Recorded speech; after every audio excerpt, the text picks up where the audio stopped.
Monday Night Baseball here from Bourne Park, and the Braves look to beat another top team here in the Cape League. Kitsui last night, and they welcome in the Harwich Mariners here tonight. Good evening, everybody. Alongside Matt Scalzo, I'm Cam Manna with you. The Braves 4-1 in their last 5, 13 runs and 19 hits last night against the Kettleers. Harwich looking for win number 1 against the Mariners here tonight. Yeah, last night it was just an offensive explosion at Lowell Park, and it got off to such a hot start. Derek Bender, second batter of the game, solo home run to left center field. That just kicked it off and got the party started for the Bourne Bats, and they kept it going, so much so that in the 7th inning, Kitsui didn't want to waste any more arms. They threw in a position player, and Bourne went the rest of the way. Set a new season high in terms of hits with 19, highest run total of 13. I mean, everything was going right, exactly what Bourne needed in their third time facing Kitsui, third time against Navarette, and a much-needed bounce-back win. Bourne now the top offense in the Cape League with 78 runs scored, but Harwich, the top defensive team, least amount of runs allowed so far through the Cape League season. But tonight for Bourne on the mound, we got to talk about Logan Evans at a pit, looking for a bounce-back start against this Harwich Mariners team where he struggled before that game got rained out.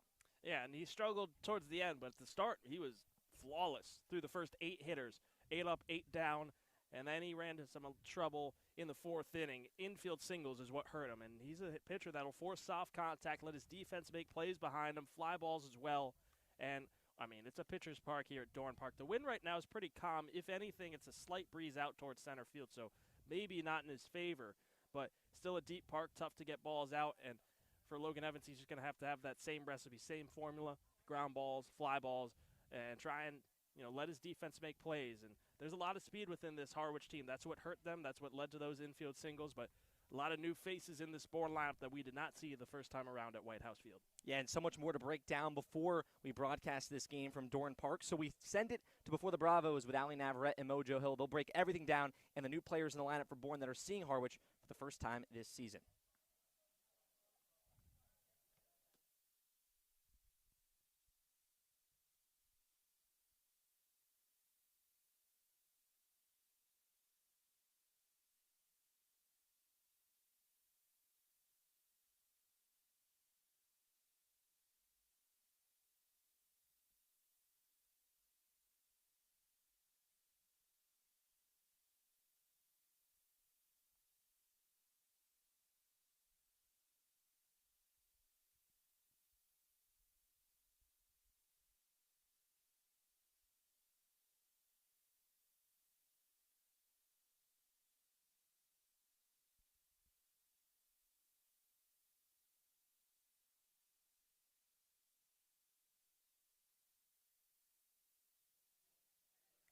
Welcome on in to Before the Bravos. I'm Navarette alongside Mojo Hill as always. And Mojo, it's the talk of the town here at Bourne Park today. There's a very special guest in the house, Jared Carrabbas, a very famous baseball personality, especially because of the Red Sox and in the Massachusetts area, is here to throw out the first pitch. He's working on a project about Coach Saltalamacchia, and, he's been nothing but wonderful to all of us, and it's been so cool to meet him today. Yeah, it was super cool to see that before the game. He was watching BP, more than 2 hours before the game started, talking with Salty. They were just kind of hanging around the batting cage, observing things. The two Jareds, two different spellings of Jared.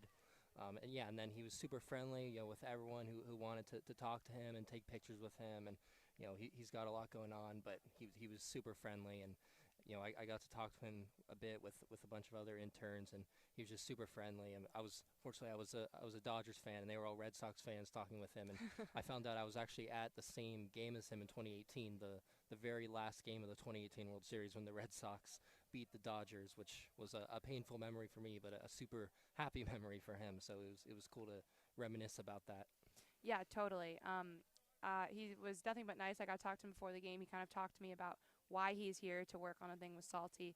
They actually met, I guess, recently on their flight home from the MLB Draft Combine. So, and also he'll be on the broadcast, which is really awesome. He'll be joining Cam and Matt during the 2nd inning. But let's get to the game.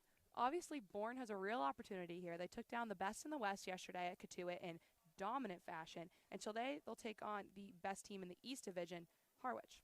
Yeah, exactly. And like Cam and Matt were saying, there's new faces in the lineup who didn't face Harwich last time in that weird rain-shortened game. But yeah, Logan Evans will get another chance. I'm excited to see some progression from him. I thought he improved in his last start. I remember talking to him after the game, and he was saying he wished he could have had some more swing and miss stuff, and he definitely dealt with a lot of traffic, but he did a really good job getting out of jams, giving up just 1 run in 5 innings in that start. So hopefully he can, refine his stuff a little more this time and get more of those swings and misses that he's not having to constantly dodge base runners and, rely on his defense to save the hard hit outs and rather just getting outs in his own control. Yeah, I felt like against Katuitt was just the last time we saw him. I believe it was the 3-0 loss at Doran Park last week. He definitely had some really good defense behind him, which was huge. But I agree. I would like to see him, hit it a little harder today, hit the ground running right off the bat. And I know Matt mentioned it in pregame Tomahawk Talk. The first 8 or so batters he faced at White House Field against Harwich was really positive. It was just as the game kind of went on where he started to struggle a little bit more. Yeah, and it was kind of a strange start because when he was doing poorly, it was on soft contact, but when he was doing well, it was on hard contact. So I think that was a case of things just kind of evening themselves out. But like I said, I think he definitely showed improvement in his second start, and hopefully he takes another step here today. Totally. And, we can't do Before the Bravos today without mentioning the fact that we have the Cape League Player of the Week on our roster. Derek Bender comes at no surprise. I interviewed him 3 nights in a row this week, you guys. If you didn't see on Twitter, Mojo just published a wonderful feature about him that you all should go read on our website. But well earned. I mean, objectively the best player, the hottest player on the Cape right now. Absolutely. I mean, OBP over 600, a couple home runs. The Braves have only hit 7 home runs so far this season, and Derek Bender has hit 2 of them since showing up. He's a threat to do something special every time he's at the dish. He's become basically must-watch TV for this Bourne Braves team, and he's really leading an offensive charge right now. And I was surprised to see yesterday that the Braves have now scored the most runs of any team in the Cape, which, I mean, a few games into the season, if you had said that after 14 games they'd be at the top of the leaderboard, I think anyone would have been pretty shocked at that. So. Yeah, I was talking to, I think it was Cam before the game. Bourne has really still never gotten blown out. However, they have now blown out, I think I would say 3 games. They, took down Falmouth in dominant fashion, took down Katuitt in dominant fashion last night. And there was one more. I can't remember. But anyways, they've really done it, turned things around. And they've always had a good run differential and stuff. But I feel like we're finally starting to see really complete baseball. The Braves are gelling. Not only is the pitching staff doing well, some good performances out of the bullpen, but also some great hitting. So I'm excited to see what they can do tonight. Yeah, absolutely, and I think you could add defense to that list, too. And we've got Joey Loyne at third again today, Jonathan Bastine at shortstop, and then Bryce Evelyn at second. I mean, I think that is just a fantastic defensive infield.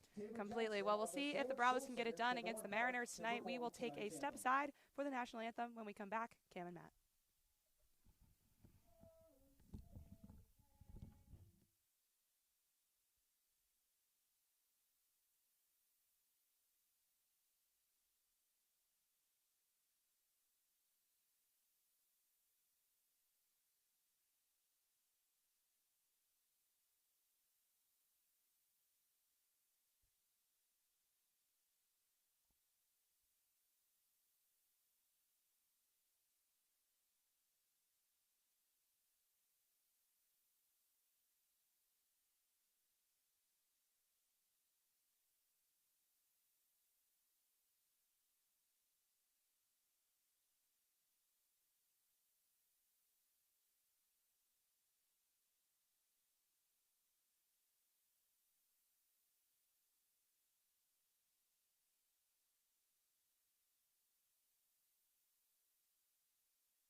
It's time for first pitch here at Dorn Park, the Bourne Braves and the Harwich Mariners. Matt Scalzo, Cam Manna with you, Jared Carrabbas and Smokey Bear in the house tonight. But before we talk about all that on the broadcast, let's take a look at the Western Division standings. Bourne now getting hot, 4-1 in their last 5 games. But you look at the standings as a whole, they took down the top team in Kitsuit last night. Matt, how much more does this game mean here today after the win against Kitsuit last night? Well, Bourne wants to prove that they're up there for the best of the best. They started the season slow, but man, they've come on strong. Started 0-5-1 on the year, or 0-4-1, whatever it may be. Now you sit 6-7-1. You're just a game back or so of Wareham in second place. You've already seen what you can do against Kitsuit when you got all your guys in the lineup. Man, it was a 13-1 win, and they threw the third time that Tucker Novotny faced Bourne. Kitsuit thought, hey, we've beat you twice with this guy. We can do it one more time. Bourne threw it the other way around, put up a 9 spot on him before, Kitsuit didn't want to waste any more arms. But right now for this game, you're taking on that top team in the East, in Harwich. You want to prove that you're one of the top teams as well in this league. You've already proven you can go toe-to-toe with one of the other teams in this league, Kitsuit Kettleers. Time to prove it against one of the others. They beat the top team in the West, top team in the East, the Harwich Mariners. Let's take a look at their lineup, and Logan Evans will be on the mound for Bourne. He's facing off against Jacob Humphrey. He'll bat first and play center field. Ali Camarillo, he'll bat second and play shortstop. Kennedy Jones in the 3-hole, he'll play left. Lorenzo Carrier in the cleanup spot playing right field. Brian Arndt, he'll do the catching. Matt Scannell in that 6th spot, he'll play first base. Kenny Lavari at the hot corner, he'll bat 7th. Devin Obie, he'll bat 8th and DH. And Evan Aries will bat 9th and play 2nd. Logan Evans on the bump, the right-hander out of pit.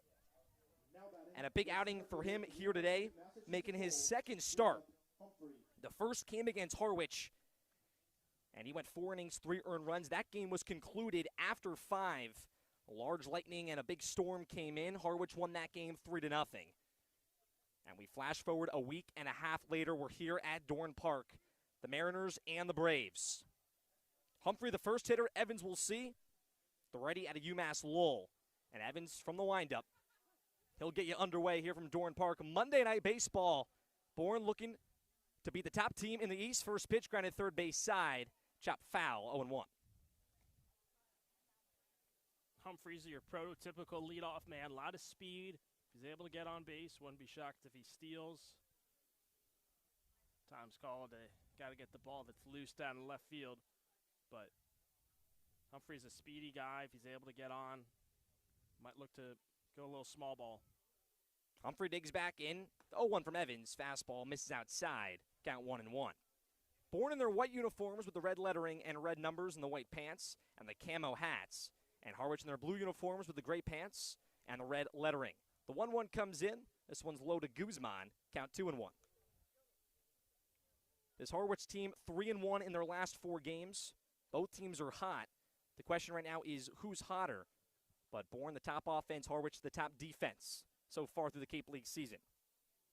2 balls, 1 strike. The pitch from Evans, chop first base side. This one just misses the bag down the line. Past Bender's glove. Count now 2-2. Yeah, a couple hard hit balls for Humphrey down each line. That one especially close. Logan Evans back on the bump. Had a stellar start against Kitsuit. Went 5 innings, 1 earned run. Had 3 punch outs, looking for his punch out right here. The 2-2 chop foul third base side into the Bourne dugout. Harwich coming off an 8-1 win last night at Falmouth. And this team very similar to Kitsuit. They pitch well and the bats will come alive when needed. Evans from the windup. The 2-2 low and outside. Count now full. Matt mentioned Humphrey, the speed on the base paths if he can get on. 7 walks as well on the season. Exactly what you want in the 1 spot in the Harwich lineup. 3 balls, 2 strikes. The pitch from Evans, low and outside, ball 4. A long at-bat for Humphrey. He'll jog down to first base, a leadoff base runner for the Mariners. And now we take a look at your Bourne defense. Jackson Castillo, he'll play left. Sam Peterson, he'll do the job in dead center field. Pichu Freda in the lineup, and he'll play right. And from third to first in the infield, Joey Loynd out of Delaware in the hot corner. Jonathan Vastine back at short. His counterpart, Bryce Eblin, at second. Derek Bender, he'll play first. And Adonis Guzman, catcher out of BC. He'll be the battery with Logan Evans. Shortstop and Ali Camarillo now digs in. Pick over to first base. Close call. Just back safely is Humphrey. Quick pickoff move there from Evans. We talk about Humphrey's base running and what Harwich loves to do on the base paths. Very similar to Bourne. Logan Evans from the stretch. First pitch to Camarillo. Off speed. Called strike at the letters. Yeah, Humphrey had a 3-step lead initially. Then that pickoff move, he shortened it a little, but now he stretched out one more time. Camarillo transferring from Cal State Northridge to Texas A&M this fall. The 0-1 from Evans. Called strike painted on the outside corner. Count quickly 0-2.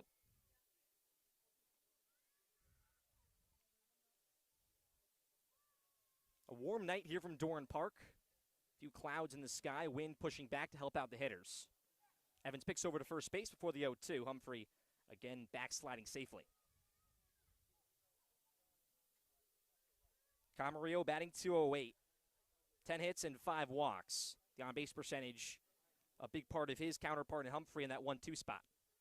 Evans, the high leg kick, the 0-2. Humphrey's going, and the ball gets past Guzman, so it'll be a wild pitch.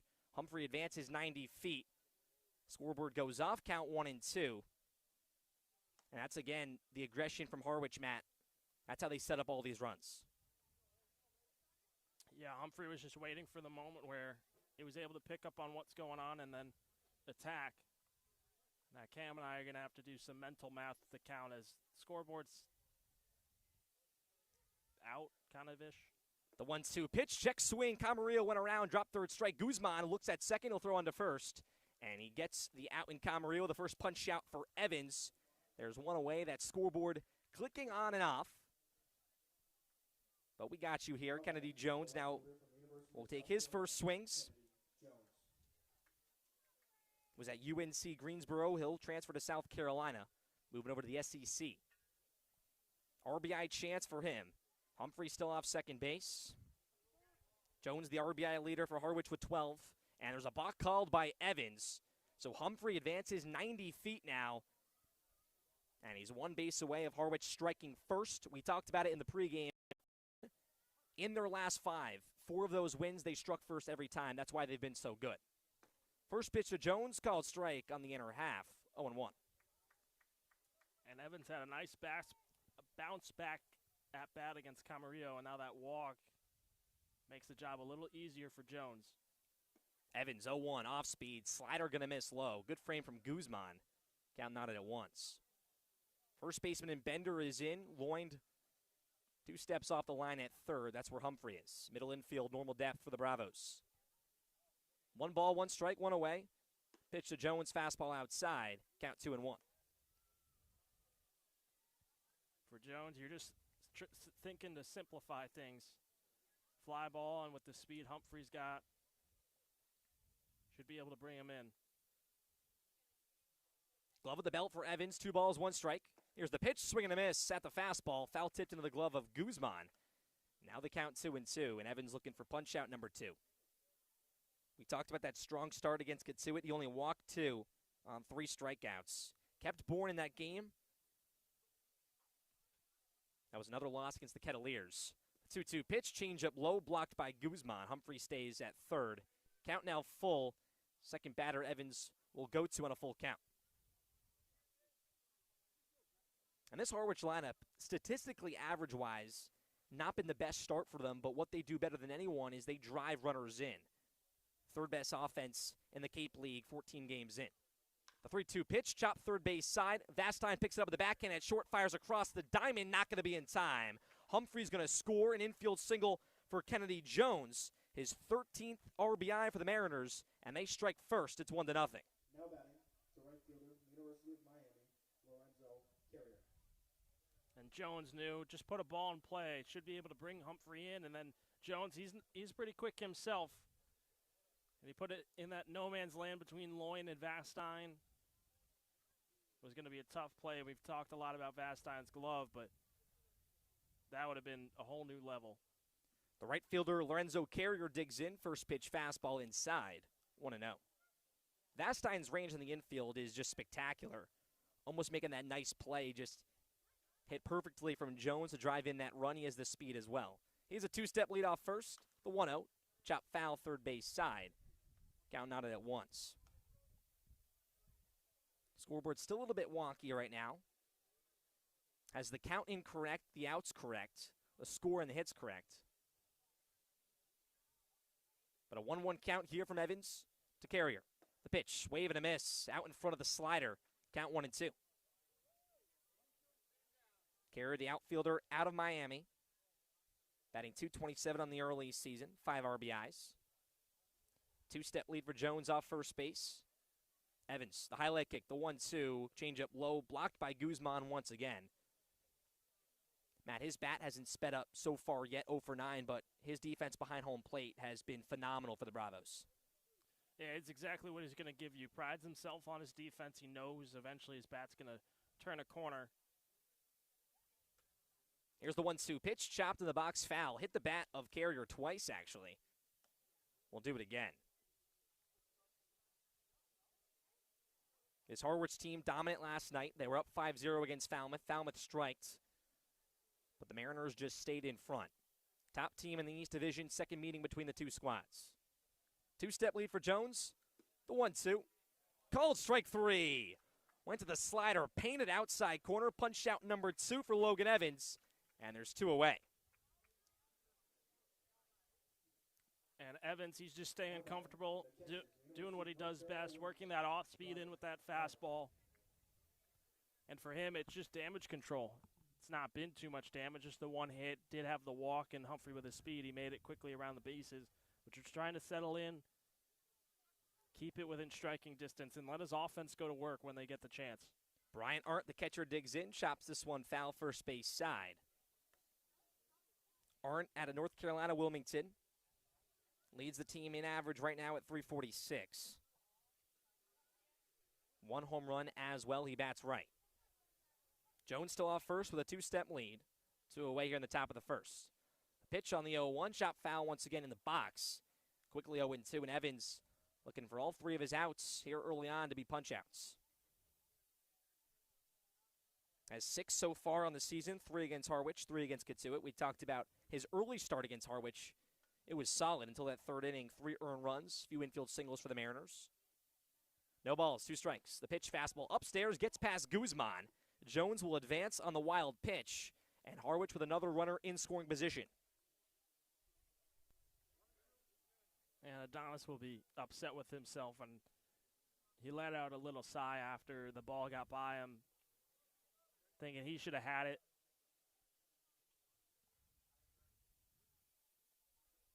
One ball, 2 strikes, 2 away. Evans takes a look at second. The pitch to Arndt, swing and a miss. Out in front of the off-speed, drop third strike. Guzman picks it up, fires to first. It's in time. So 1 hit and 1 run for the Harwich Mariners here in the top of the first, but 3 punch-outs for Logan Evans at a pit. Bourne, the best bats in the league so far. They'll swing them. Bottom 1 coming up.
We go to bottom 1 here at Dorn Park, Monday Night Baseball, and Tim Noon on the mound at Babson College for the Mariners. And we'll see the lineup that Bourne brings out here tonight. 78 runs scored, top in the Cape, and they'll start off with Chris Stanfield He'll bat first and do the DHing. Bryce Eblin, he'll bat second, and he will play second base. Derek Bender, he'll bat third, and he's at first. Jackson Castillo in the cleanup spot, he'll play left field. Sam Peterson in the 5 spot out of Iowa, he'll play center. Pete Freda in the 6th spot, he's in right. Jonathan Vastine, he'll bat 7th and play shortstop. Joey Loyne bats 8th, he's at 3rd. And Adonis Guzman looking for hit number 1, he'll do the catching behind home plate.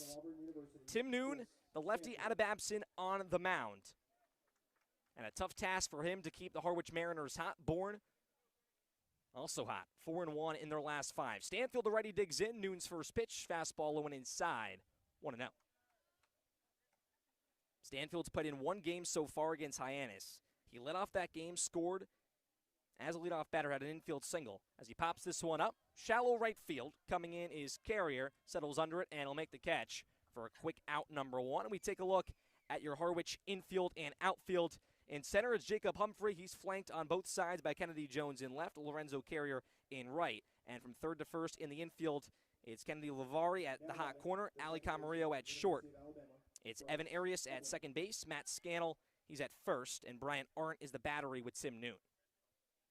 Bryce Eblin, the lefty, digs in, playing second base. First pitch changeup, called strike 0-1.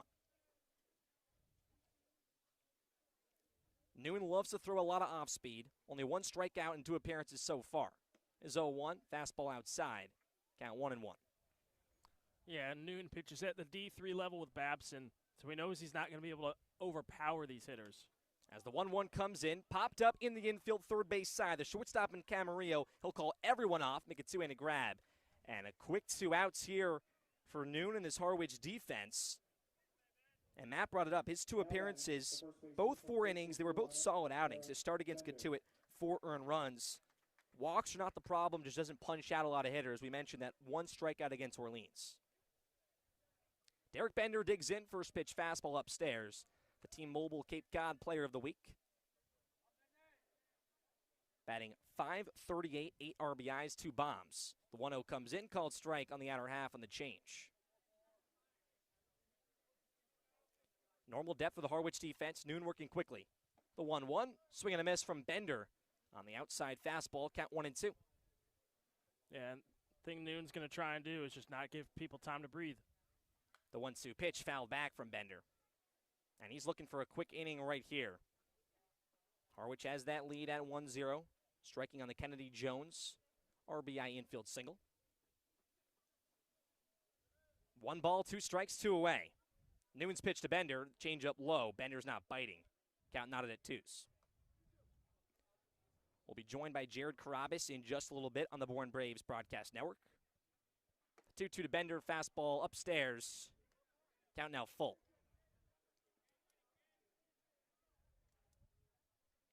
Noon gets set, back to the windup, working quickly. The 3-2 pitch, this one lined into shallow left field. It will drop in for a base hit for Derek Bender. He stays hot for the Bravos. A 2-out single for Bourne. And Jackson Castillo now comes to the plate. Yeah, Bender just jammed inside, but he gets his hands through, and he gets enough on it that he just flares it out into left center, finds some open real estate. Castillo, the lefty, now digs in. Lefty-on-lefty matchup between Noon and Castillo. Noon steps off before the 0-0, now back in the bump. 2-step lead for Bender. Glove at his belt, high leg kick. First pitch, chopped right up the middle. Arias picks it up at second base, flips onto short for the force at Camarillo, and that will end the inning. So 1 hit and no runs for the Bravos. Noon faces 4 batters in the bottom half of the first, and will head to the second. 1-0 lead for Harwich, and we'll be joined by Jared Carrabbas, podcast host and baseball personality, in just a little bit.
Back here on the Bourne Braves Broadcast Network, the top of the second inning here from Dorn Park, and we're now joined by baseball personality and a baseball influencer at that, in Jared Carrabbas. Jared, thanks for joining us. Thanks for having me. This is pretty cool. You guys have a really nice view up here.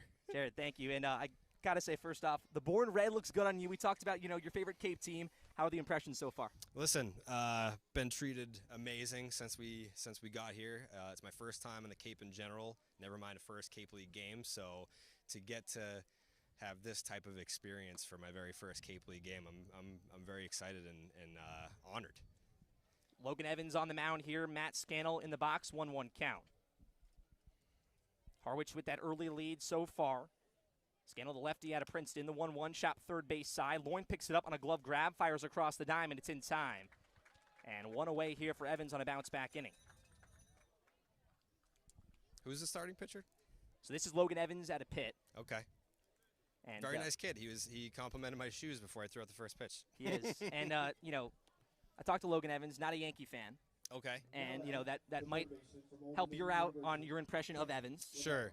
Yeah, I mean, the way that I look at it, obviously, as a Red Sox fan, is if you're a Yankee fan, we have our differences, but Yankee fans, even themselves, they're some of the most passionate baseball. So we have that common ground. Like, okay. We both love baseball, so I can appreciate that. And when you talk about the Red Sox, and, Matt and I have brought it up, huge baseball fans, lifelong dream, lifelong diehard fan, how much does it mean to be around baseball like this and the Red Sox as a whole? I try not to take it for granted. Like right now I'm in a stretch of heater down the middle there. I try not to take it for granted because, it's a very cool job. And it is 7 days a week. It is, they're 12, 14-hour days. But to do something you love for a living, I mean, you can't put a price on that. Lavari in the box here, the 1-1 outside, count 2-1. What's kind of your mindset like going into it every day? You said it's a grind, but something to keep your mind just straight and right, even though when you're going through those long days. Yeah, I mean, I think when you build up an audience, I mean, I'm 34 now. Nice pitch on the outside there. I started this when I was 16, and I'm 34 now, so I've been doing this for more than half of my life. I've worked a real job. Like, I know I wasn't handed anything. It's basically just like a lifelong thing here. See you later.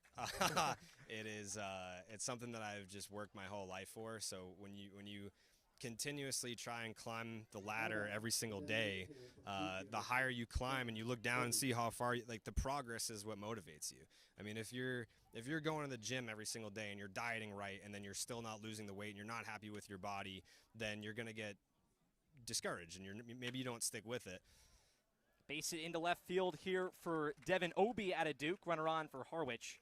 But for me, I think year over year there's always been progress, and the podcast listeners, those continue to grow. When you enjoy what you do, it just makes it that much easier. And you were just recently at the MLB Combine, and we're talking to Jared Saltalamacchia. First thing I want to say, huge baseball fan. I saw the BP performance for you at the MLB Combine. Yeah. Would you want a bounce back or just a redemption BP performance maybe here at Dorn Park? So they did me raw there. They did me dirty. Okay. Yeah. See ya. Snap throw to first from Guzman. We'll let Jared finish this thought right here. Yeah, they put out my first round, which was supposed to be my warm-up. My third round, lasers everywhere. There's no video evidence of it, so I think it was an inside job. Can we get proof right here that right now your favorite team on the Cape? I know they're down 1-0. It's the Bourne Braves. Bourne Braves. It's the Bourne Braves on the record. Yeah, 100%. That's my favorite Cape League team. You can only have one first, and my first was the Bourne Braves. Amazing. Jared Carrabbas, thank you. Bottom two coming up here on the Bourne Braves Broadcast Network. Be sure to visit our concession stand. Boys and girls ages 5 to 12, plus we'll offer 1 week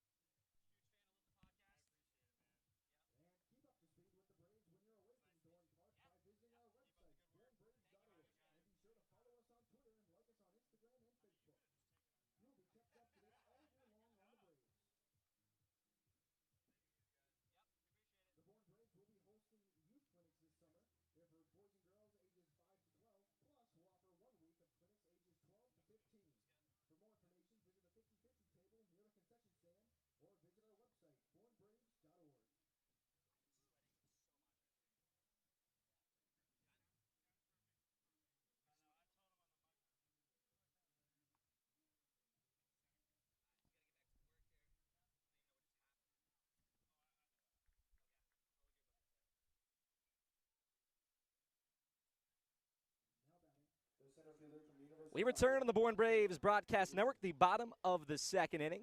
We thank you so much to Jared Carrabbas for joining us.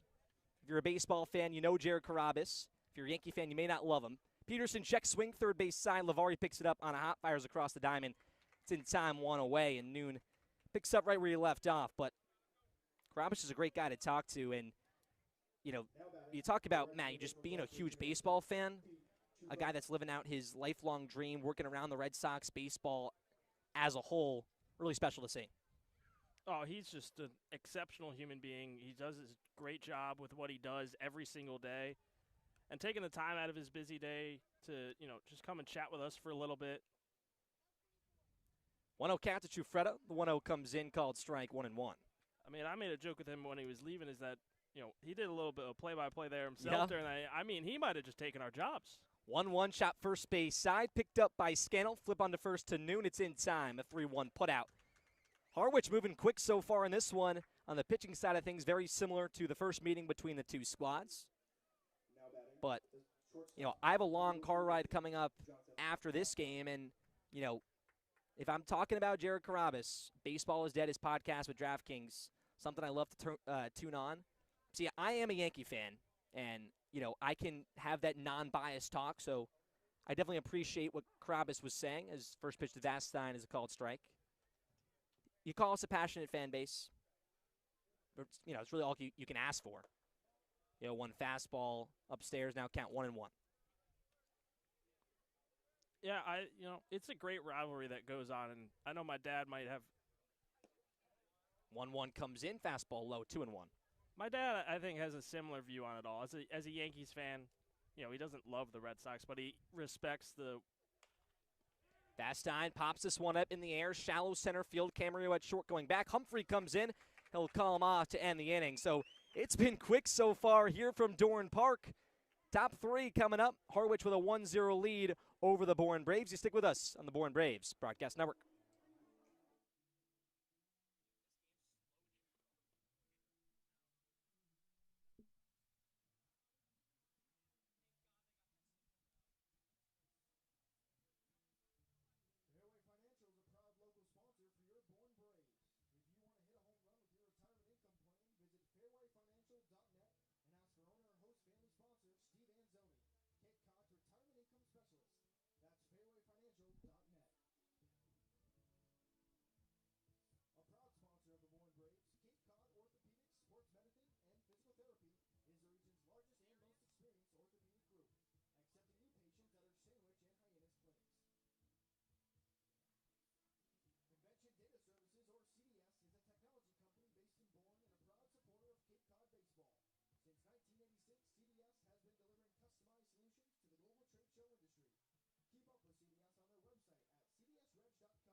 We head to the top of the third here from Dorn Park, moving quickly so far. We thank you for joining us on the Bourne Braves Broadcast Network alongside Matt Scalzo. I'm Cam Manna with you, Smokey the Bear, welcoming here at Dorn Park.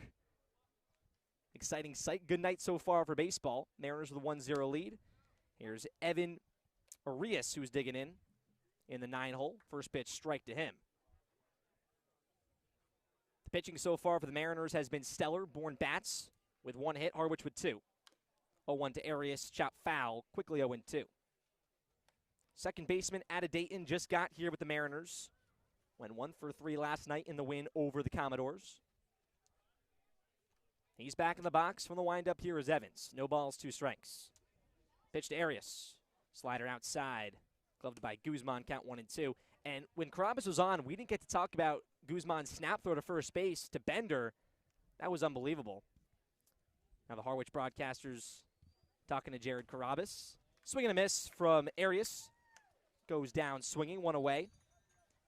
Nice to say that, you know, Carrabbas making his debut in the Cape Came on the Bourne Braves broadcast network first. The center fielder from the But University of Massachusetts Lowell. great work for Humphrey. all the teams that he'll see throughout the summer. He said he may make his way throughout all of the Cape, get to all the ballparks, maybe back at Dorn Park. Jacob Humphrey now digs in, top of the order. First pitch grounded towards shortstop. Vastine picks it up. Great scoop, throw on to first. It's in time. Jonathan Vastine. Not surprised once again. His job at shortstop so far with the Braves has been spectacular, 2 away. Now batting. Man, I feel like we see it every single time, every single game that we go through with Jonathan Vastine at short is just it's due that you're going to get one play that he makes look so simple, so easy. And that's one of those plays there. Humphrey, probably the fastest guy on the Harwich team. Camarillo digs in, first pitch fastball up and in, 1-0. He's got 6 stolen bases on the season. And Jonathan Vastine there, ground ball, it's a slow roller, out of reach for Loin. And Vastine, just the quick exchange makes it look so easy. The 1-0 from Camarino, skied high in center field. Peterson now sprinting in, settles under it. He'll make the catch, and that will end the inning. So baseball, a slower sport, but we're moving fast here tonight. Another 1-2-3 inning here from Dorn Park. Bottom 3 coming up, but before we go there, we have Allie Navarette on the sideline. She's talked to Jared Saltomacchia, good friends with Jared Carrabbas. Allie, we send it down to you. What do you got? Thanks, guys. Now, obviously, a lot of focus on Coach Saltomacchia today. You just had Jared Carrabbas in the booth with you, and obviously he's here working on a project about Salty. And everybody knows that Salty's a World Series champion, but what you might not know is that he's currently working towards another goal, which is getting his college degree. Salty told me that he's studying business and leadership at Northeastern University and hopes that what he learns in the classroom, as well as the experience he's gaining coaching here on Cape Cod, will prepare him for another goal he has in life, which is to become a coach at the NCAA baseball level. We'll be right back on the Bourne Braves Broadcast Network.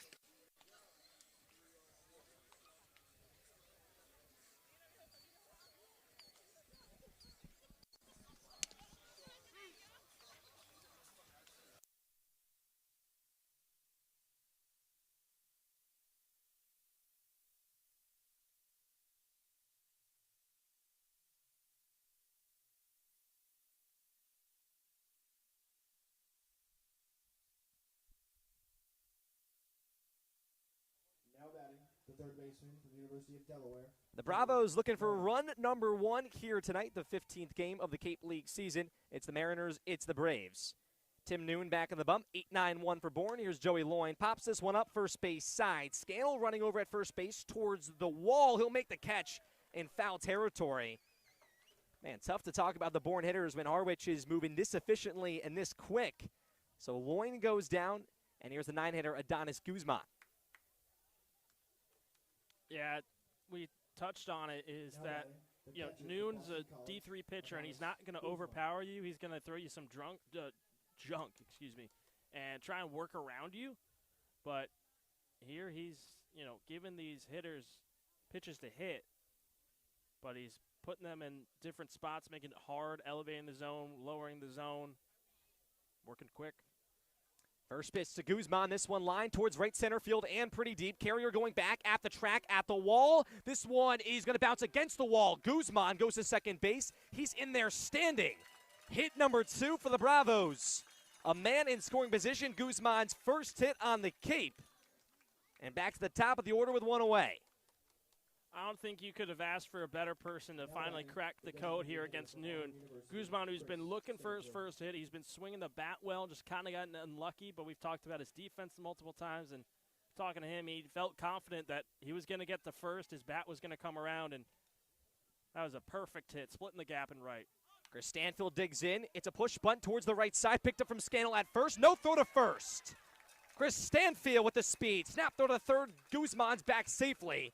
Runners at the corners give Stanfield his second hit with the Braves, flashing that speed, and something brewing here in the bottom of the third.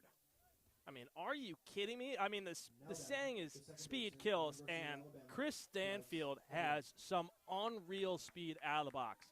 Perfect push bunt. He's the lefty, so it helps him get out of the box easier, and that one is about halfway down the line on the first base side, and he's even with the ball. And, you know, it's at no man's land. And Newton's First pitch to Bryce Eblin, fastball low. Noon's trying to win the race to the bag, and when he got to the ball, or when Scannell got to the ball, Stanfield is 2 steps ahead of Noon and was on the first base bag by the time he was getting ready to flip the ball. That just speaks to the speed that he has on the base paths. You can't teach that. 1 ball, no strike. Stanfield is going to pick over to first base. Scannell throws to second. Now Camarillo with the ball. Guzman still on third. Stanfield in a rundown. He gets tagged out. Throw home. Guzman goes back to third. The Harwich defense, man, what a play right there. They get Stanfield caught in a rundown. They do a great job holding Guzman at third. We go back to the game against Hyannis where Bourne did that same exact thing, and Hyannis worried about the runner, and it was Vastine, I think, that came in and scored. Very similar play, but Guzman stays put at third. So a 1-0 count now, 2 away. Can Harwich keep the 1-0 lead? Pitch to the lefty Eblin. This one fouled back, count 1-1. And, Matt, that goes back to this Harwich team.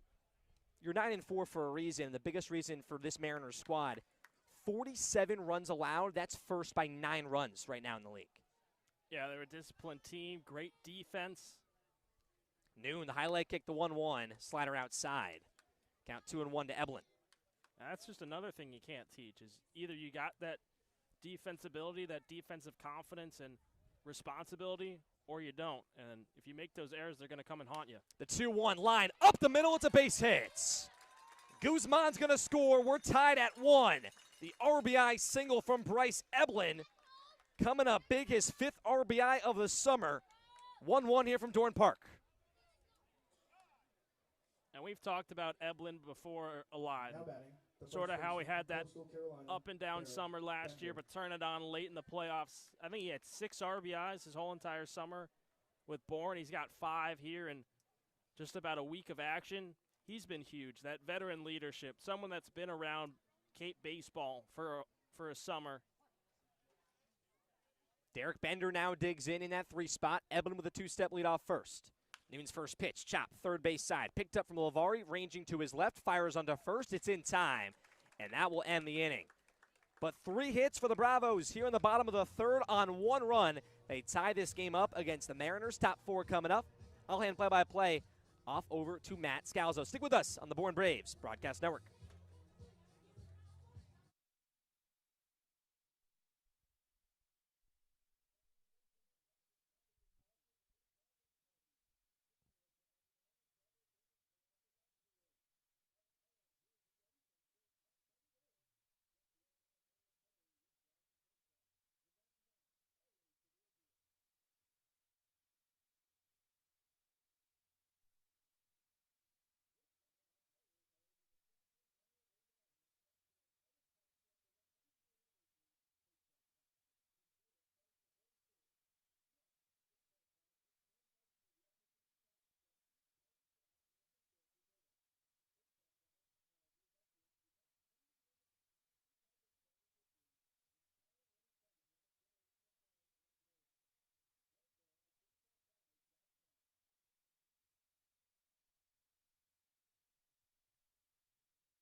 Now batting, the left fielder from University of South Carolina, Kennedy Jones.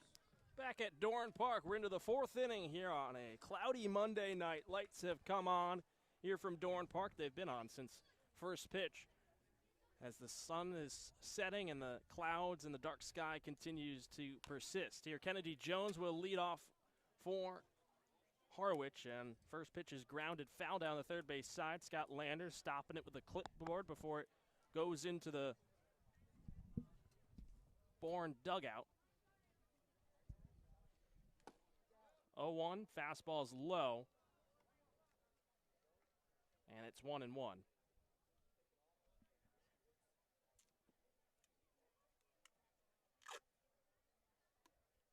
1-1. Fastball zips outside 2-1.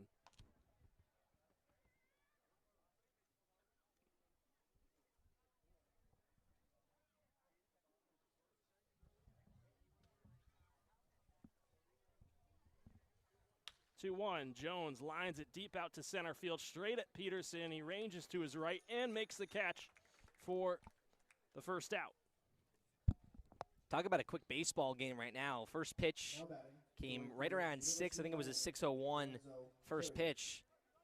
6:38 right now, and we have one out in the 4th. Been very pitcher efficient so far. First pitch to Ali Camarillo, Lorenzo Carrier is a fastball for a strike on the outside corner of the right-handed hitter. Evans has settled into his groove, and he's been working quickly. The 0-1. Fastball in a similar spot, but it just misses outside, 1-1.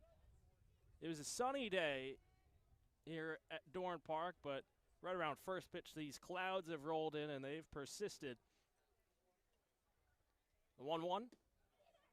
Off speed just low, 2-1. There was rain in the forecast earlier in the week, but that drifted away. It should be a clear night, just some cloud cover. 2-1. Bouncer to the right side of the infield, fielded by Eblin at second base. Flips to first, in time, 2 gone in the top of the 4th. And both pitchers right now, you look at Evans, you look at Noon, first pitch strikes, and, that's kind of been what we talked about so much on this broadcast for successive pitchers. But for these two, they're just right in the strike zone right now, pitching to contact, working quickly, staying in a rhythm, and no side has seemed to figure it out so far. That will bring up Brian Arndt. He's 0 for 1 with a strikeout in the first. First pitch fastball. Another first pitch strike. Catches the top of the zone. 0-1. Bourne evened the score at 1 on an RBI single from Bryce Eblin in the bottom of the 3rd. Harwich struck first in the first. 0-1. Hard hit ground ball. Left side. Skitter's foul of the third base bag. It's 0-2. RBI single from Kennedy Jones that drove in Jacob Humphrey. Bourne with 4 hits to Harwich's 2. The 0-1. And that catches Arndt on a lead elbow. It's a get-out-of-jail-free card. He was down in an 0-2 hole. Now he stands on first base. Evans is going to wish he had that pitch back. Just tried to go too close inside. Now batting, the first baseman from Princeton University, Matt. Yeah, tough there for Logan Evans on the bump. You give Harwich a chance right here, and Scannell hard ground out in his last AB. Grounded out to Loynd at third. He's 3, 4, 5 steps off the line at third. First pitch popped up and out of play on top of the school. Down over on the first base side, it's 0-1. Leading off first is Arndt. Takes a 2-step lead. He's held on to by Bender. Evans from the stretch, the 0-1. Off speed, dips low, gets past Guzman momentarily, fires down to second. It's not in time. Arndt with a quick jump.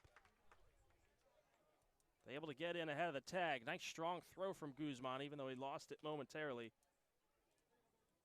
A few miscues for Guzman behind home plate tonight. Not something we see often from the catcher, but his bat so far has been the reason Bourne's in this game. His first hit of the summer, a nice double, and he's the run scored. 1-1. Breaking ball inside, 2-1 to the left-handed hitter in Scannell.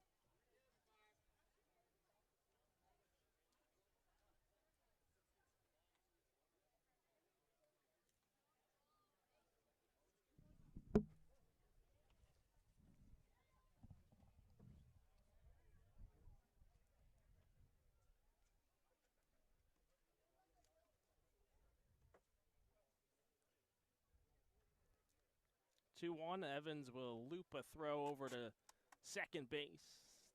Leads Arndt back. So he settles back into the first base side of the rubber. And a 2-1 count, 2 gone. Facing Matt Scannell.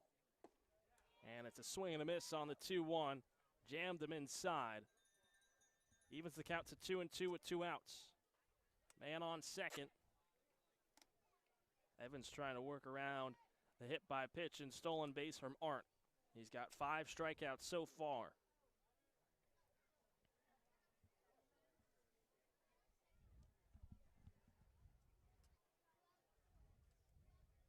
Here's the 2-2. In the dirt, blocked by Guzman. Holding at second is Arndt. The count runs full to Scannell. And a big pitch right here for Logan Evans on the bump. The bats are coming alive for the Bravos who want to keep this at a tie game. Arndt leads off second base. Not being held on to by Vastine. But Evans will toss a throw over to Vastine and make sure Arndt's back as Evans will allow himself to reset on the mound. Scannell steps back in the lefty's batter's box. Standard depth in the outfield and in the infield. Here's the payoff pitch. Scannell rips it on the first base side. Handcuffs Bender, but he's able to field it. Takes it to the bag himself. Ends the inning. So Evans works around the hit by pitch of Arndt. No runs come across the score for the Mariners as we head into the bottom of the fourth. Knotted up at 1 on the Bourne Braves Broadcast Network.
Welcome back to Doran Park. Reminder that tonight's broadcast is brought to you by Convention Data Services, or CDS, a technology company based in Bourne and proud supporter of Cape Cod baseball. Since 1986, CDS has been delivering customized solutions to the global trade show industry. Keep up with CDS on their website at cdsreg.com and follow them on Facebook and LinkedIn. Jackson Castillo leads off the Bourne half of the fourth inning. He takes ball 1 outside to the left-handed throwing Tim Noon. This is outside for ball 1. The 1-0. Castillo drives it the other way into left field, pushes Jones back, and he's able to make the leaping grab, moving to his left for the first out. Good swing there for Castillo, but once again for Noon, it's just first pitch strikes and letting his defense work, and that's what Harwich has done. They play very clean baseball in the field, and it's showing so far. Brings up Sam Peterson. He grounded out to third his last time up. First pitch, fastball, catches the outside corner, 0-1. Peterson had a nice day yesterday at Kitsui at the 0-1, bouncer down the third base side. Straight at the third base coach, John Topoleski. He'll flip it onto the dugout, and it's 0-2. Peterson went 3 for 5 in the win over the Kettleers. Here's the 0-2. Misses low on the dirt as it bounces into Arndt. And it's 1-2. Following Peterson will be the right fielder, Pete Chufreda.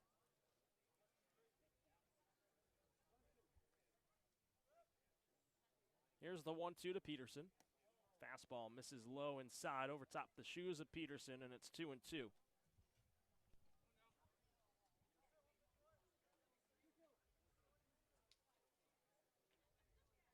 The 2-2. Peterson, foul tip. And not being able to squeeze it is Arndt. We'll go again on another 2-2. Bourne brought their first run across in the bottom of the third. An RBI single from Bryce Eblin drove in Guzman. The 2-2. Peterson fouls it off one more time.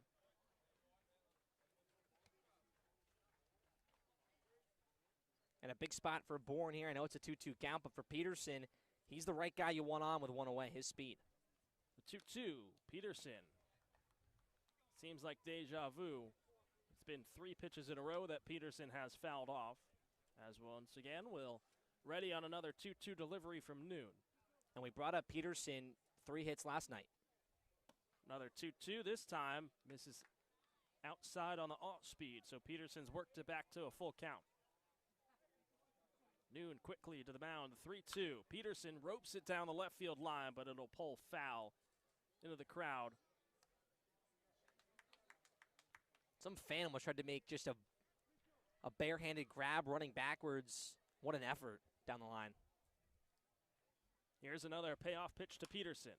This one he pushes the other way, and it also goes foul. So great at bat here from Sam Peterson. I think we're up to 6 foul balls.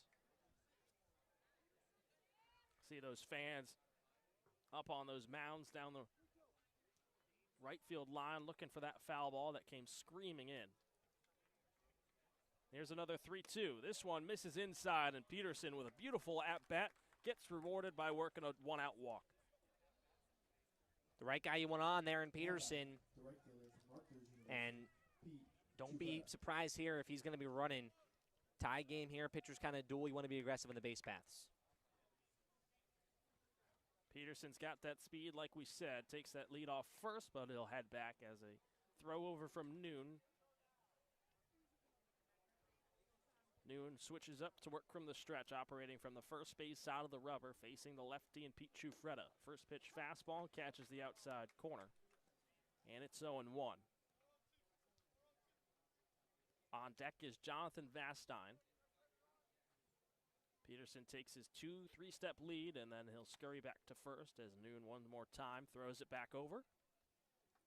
And Ciuffreda 0 for 1, but had a hard out to first base at Scannell back in the second, a really hard hit ball. The 0-1. Ciuffreda takes the ball outside off the fastball, and it's 1-1 with one gone. Peterson still off first. Here in the bottom of the fourth, a 1-1 ball game between Bourne and Harwich. And the 1-1. Ciuffreda fouls it straight back.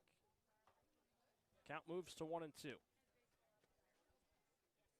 And he had 2 hits last night. It was against Tobias, the position player at Arizona State, but 2 hard hit balls at that. Another throw over from Noon to Scannell at first. Peterson a head first dive back in safely. Peterson with a 2-3-step lead. Here's the 1-2 breaking ball. It's upstairs, 2-2. So Peterson and Ciuffreda both making Noon work to him.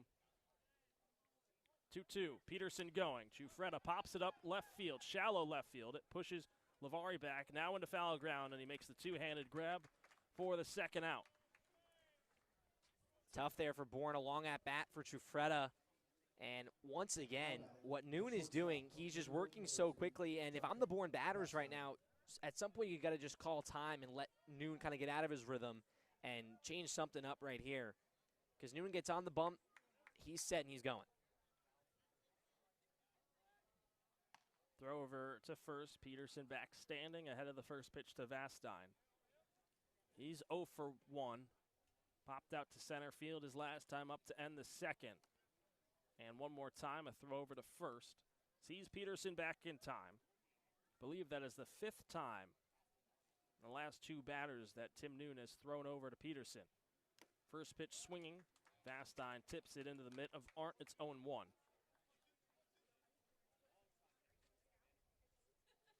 Noon settles back on the mound, comes set. Here's the pitch. 0-1 fastball.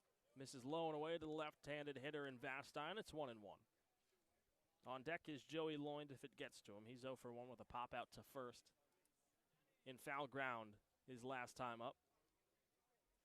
1-1. Vastine rips it down the right field line, and it's fair. Peterson was standing there over at second, And now he advances over to third on the single from Vastine, puts runners on the corners with 2 outs. I don't know if Peterson was confused or what he thought happened, but he hesitated for a second in between first and second. Even with his speed, he's still able to make it all the way over to third. He probably wouldn't have scored either way, so it doesn't really hurt the Bravos right there, but I think Peterson may have thought that it was foul almost, because he came off the bag and it wasn't in a position to freeze on a line drive. He was kind of walking to second base, but him and John Topoleski, the third base coach, smiles on their faces, so big spot for Bourne. And a conversation at the mound now for Harwich and their pitcher in Tim Noon out of Babson. That's the 5th hit here for Bourne. He allowed 6 against Catuit last time in his first start of the summer. And a quick conversation just between the staff here at Harwich and the battery of Arndt and Noon. Joey Loyne now digs in. Go-ahead run for Bourne, 90 feet away in Peterson. Vastine with plenty of speed as well over at first base. First pitch fastball right down the gut for strike 1.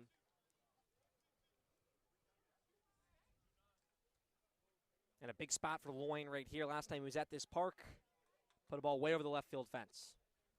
Vastine going, 0-1 misses inside. No throw down from Arndt. Vastine slides in safely with a stolen bag. Peterson holds over at third. Smart there for Harwich.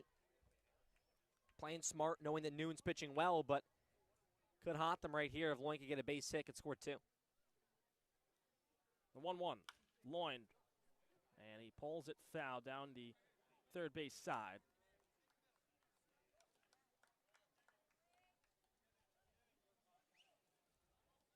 Best chance for Bourne here. They've started to get their bats going these last 2 innings.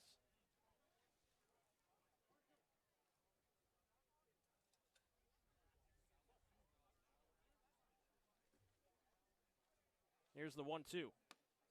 Misses inside on the breaking pitch. It's 2-2. And that one almost clipped Loyne as well. Would have been a tough spot for Noon. A lot of 2-strike pitches. Noon's kind of gone to that fastball. Here's the 2-2. It is the fastball. Loyne shoots it the other way, high in the air, and it is drifting foul down the right field line. Out of reach for Lorenzo Carrier, the right fielder who was hustling over, trying to make the grab.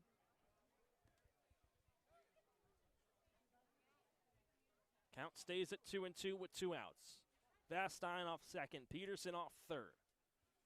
Another 2-2 from Noon. Loyne ropes it into left field, but it's straight at the left fielder, and Jones, he comes charging in, and he's able to make the catch to end the inning. Bourne strands a pair as we head into the 5th. Still tied at 1 between Harwich and Bourne on the Bourne Braves Broadcast Network.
Welcome back to Dorn Park. Reminder that tonight's broadcast is brought to you by Commercial Electric Solutions, Cape Cod's most valued and professional electrical subcontractor who has been providing exceptional services to both commercial and residential customers for 10 years. Do you have an electrical problem? CES has the solution. Top of the fifth inning, coming up from Dorn Park, Logan Evans back on the mound, facing 7, 8, and 9 of the Harwich lineup. First pitch swing and a grounder straight to Eblin over at second. Flip to first, and it's in time to retire Kenny Lavari.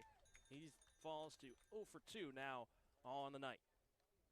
Another quick out for Evans on the mound, who's working so quickly, and he can go the distance in this one right now. A few guys just throwing around in the Bourne bullpen. Looks like one pitcher kind of getting on the bump right now with some more full-go pitches, but right now the right-hander looks good. First pitch, swing and a miss from Devin Obie. He singled, and then he ended the inning in the second on a snap throw from Guzman to Bender. Was caught out. 1. Fastball misses low and away. Check swing and appeal down to first. He did not go around, and it's 1-1. That was when Jared Carrabbas tried to steal our job in the second inning. Made a nice call on the snap throw from Guzman. The 1-1. Swing and a miss by Obie. It's 1-2. And a good call at that as well, very concise. Just a quick see ya. A 1-2. Evans' fastball is low, 2-2. Me and Cam only hope that our future takes us to where we can live out our dreams as broadcasters. Carrabbas living out for him, working for the Red Sox. 2-2. Called strike 3, outside corner fastball. Froze Obie. 6 punch-outs here for Logan Evans. Second by the looking variety. Now batting, the second baseman. Well, for Carrabbas, it doesn't work. He covers the Red Sox, I should say, rather. Yeah. But just so cool to talk to a guy like that. And, it's someone that you hear on podcasts and you see him a lot on social media, but you meet him in person and you kind of get to really know the real Jared Carrabbas. And such a nice guy, very down-to-earth, good personality, just very enjoyable to talk to, so it was a huge pleasure to have him on. Ivan Arias digs in, the 9-hitter. Cuts and misses on the first pitch fastball. Down and inside, it's 0-1. Arias is 0 for 1. He struck out back in the third. Evans working quickly, the 0-1. Arias bounces to the left side of the infield, backhanded by Vastine. Steps, fires to first, and it's not in time. The speed by Arias, able to beat it out. Nice pick by Bender. But Vastine maybe took an extra second to get it in his glove. That cost him there. Again, good range from Vastine, grabbing that one in the hole in the backhand. But as Matt mentioned, kind of took 2 shuffles to first, had to throw it extra hard. Great scoop from Bender, just missed him by a step. So the first hit since the second inning for the Harwich Mariners. Arias leads off first, held on to by Bender, top of the order, and Humphrey back up. First pitch fastball down the chute, 0-1.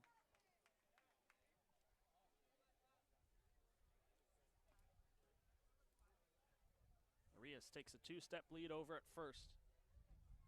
From the stretch, the 0-1. Right over the head of Humphrey, ducks out of the way. It's 1-1. Evans taps his chest, saying that's on me.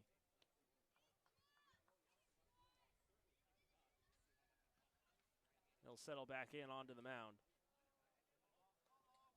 Had the pleasure of talking to Logan Evans. He's been up on the press box area before games at Dorn Park. 1-1. Fastball swung on and missed by Humphrey. It's 1-2. Super fun guy. We connected on the fact that he went to Penn State. I go to Penn State. He enjoyed his time in Happy Valley. Here's the 1-2. Humphrey catches a piece and fouls it off straight back. Count stays where it is. And he brought up, too, his passion for golfing and said that more in his prime. He had a handicap of 8. So, not that bad at all. Much better than me. He said he hasn't golfed in a bit, but, yeah, it's pretty good. Where I'm trying to get right now. Here's the 1-2. Humphrey fouls it back into the netting. I'm sitting right around a think like a 13, 14 range. I did shoot my lowest round ever a couple weeks ago on our last off day and our only off day so far this year. Here's the 1-2, comes in. Humphrey skies it out down the right field line and foul. Lands on top of the batting cage turtle. And see, I've had some good holes golfing, and it's the inconsistency for me. I've had certain holes where I feel like, man, maybe this is my thing, and then I just shank a drive in the woods. That's the way it goes sometimes. The 1-2, fastball outside, snap throw from Guzman. Doesn't get all the way to first, and Arias dives back in safely. Golf can do that to you. When I played, I felt like I was hitting the ball well. I was putting myself in good spots. I just wasn't getting to the green in regulation. Had a lot of chips and 2 putts, which won't hurt you. 2-2, runner going. It's low. Throw down from Guzman, and it is not in time. Sliding in ahead of the tag of Eblin is Arias. And the count runs full with 2 outs. Longer transition there for Guzman on the throw.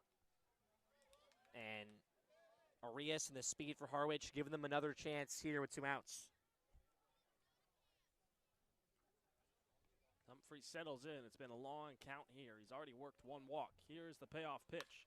Humphrey lines it down the field line and left, and it's into the corner. Coming around is Arias. He'll score standing up. Humphrey on his way to second. They'll stop there with a stand-up RBI double. Harwich jumps back in front with a 2-1 lead here in the 5th. Great swing there from Humphrey. 2 strikes, 2 outs. Harwich once again sets themselves up with a runner in scoring position, and he slaps one down the line. And big for the Mariners the way they're pitching as well to get back in front. Bourne couldn't take advantage of their position with 2 outs in the bottom of the 4th, but Harwich delivers here. RBI double for Humphrey. He's dancing off second. Was halfway down the line to third. But he pulls back to second base off the first pitch foul ball from Ali Camarillo. He's 0 for 2, a strikeout and a fly out to center field in his 2 times at the dish. As a runner in scoring position in Humphrey, a ball to the outfield with his speed should be able to bring him in. Evans looks over at Humphrey at second. The 0-1. Fastball called, strike 2 at the knees. And it's 0-2. Guzman will walk out to Evans to hand him the ball and talk with him on what they want to do here in this 0-2. Evans has done a good job outside of his first appearance at Harwich in making sure there's no crooked numbers. Here trying to keep this game within striking distance. Here for Bourne. Trailing 2-1 now after the RBI double from Jacob Humphrey. Now the umpire behind home plate fixing the equipment here for Guzman. Looks like looks to be something with his pitch comms. To start the season, it was Jared Saltamacchia calling the games, and Scott Landers is taking that duty for a few games as well. Evans comes set the 0-2. Fastball is low in the dirt. 1-2, blocked by Guzman. Holds Humphrey at second. Appears to be Matthew McShane that is up in the Bourne bullpen over and left. No activity for Harwich in theirs. There is a man with a ball up in their bullpen. Here's the 1-2. Camarillo fouls it off and into the Bourne dugout on the third base side. Count stays where it is at 1-2. There's Ryan Fisher. He's the one that came up with that loose ball in the dugout. Pitched last night. Final 2 innings against Katuitt last night. The 13-1 win. Katuitt leading in the West. Bourne starting to get hot. 6 and 4 in their last 10. Here's the 1-2. That one's low, gets past Guzman. Humphrey advances over to third. Guzman slips, lost his footing momentarily. And now Humphrey, 90 feet away, for making it a 3-1 Harwich lead. If you're Bourne, you got to keep it where it is right now. Looks like they're going to bring the infield in. No, Vastan's going to walk back, but such a big spot right here. Keeping this at a one-run game. Your bat's starting to come alive. Don't want to let Harwich get comfortable on the defensive end. The 2-2. Camarillo grounds it to the left side of the infield. Loin glove stumbles down. Throw on to first. It's not in time. Camarillo able to beat it out. In to score comes Humphrey. And now it's a 3-1 Harwich lead. Loin lost his footing over at third as he was ranging to his left.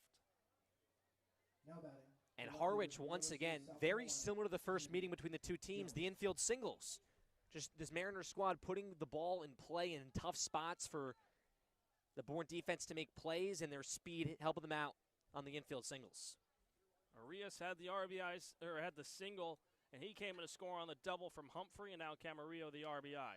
Your first pitch swinging and lifted into shallow left field down the line. Charging is two-fretted. Bender also ranging back, but neither will come up with it. It was a hit and run as Camarillo was going on the first pitch from Evans. And it's 0-1. Camarillo will walk back across the infield. He was all the way over to third by the time that ball landed in foul ground in right field.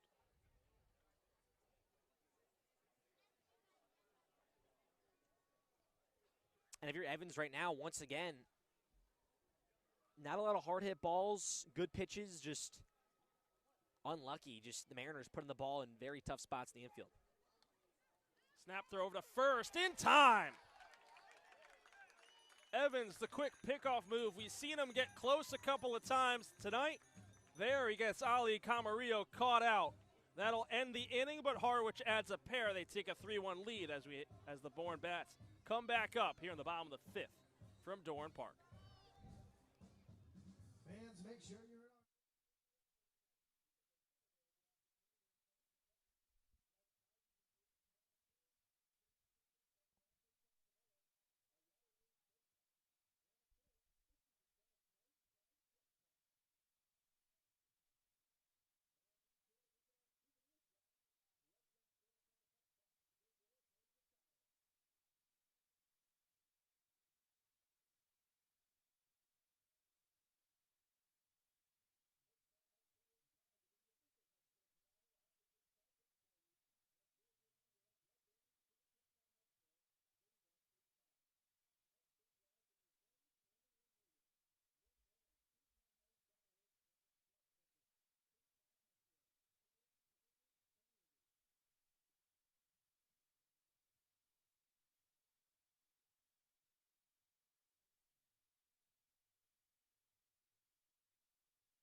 Welcome back to Doran Park. The Bourne sticks back in their hands. Donis Guzman will lead off, and one of the top hitters for Bourne, not in the lineup today, and Garrett Michelle, but Donnell Harrison, his favorite aunt, still listening along back at home in North Carolina. We want to give a special thanks to her and all our listeners so far this season here on the Bourne Braves Broadcast Network. Cam and I are so appreciative of all the kind words that everyone says to us, whether they're fans listening at games that are just next to us on the road or those back at home. It means so much to us. As Guzman will lead off here in the bottom of the fifth, facing the new pitcher and Xavier Martinez. Right-handed pitcher deals a first pitch fastball that misses outside to Guzman. Martinez out of Cal State Northridge.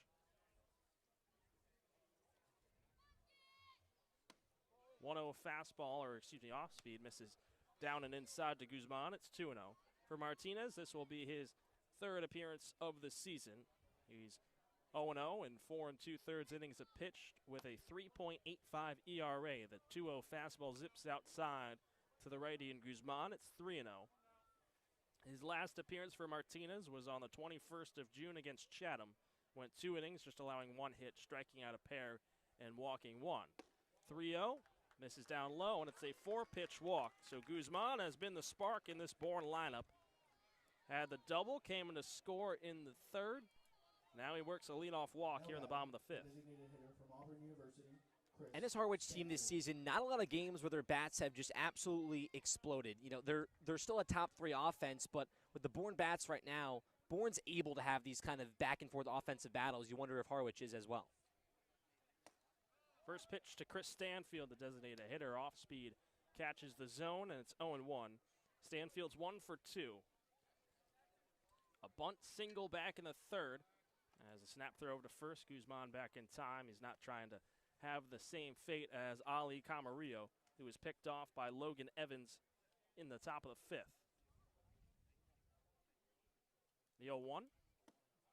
Off speed, catches the zone one more time. It's quickly 0-2 to Stanfield. Put runners on the corners with 1 out in the 3rd off his bunt. He was caught in a rundown. Guzman couldn't advance any further. The 0-2, Stanfield, chopper back up the middle, fielded by Arias. He'll flip to second for 1. Stanfield with his speed. He's able to beat out ahead of the throw. And so Guzman and Stanfield will swap places on the 4-6 fielder's choice.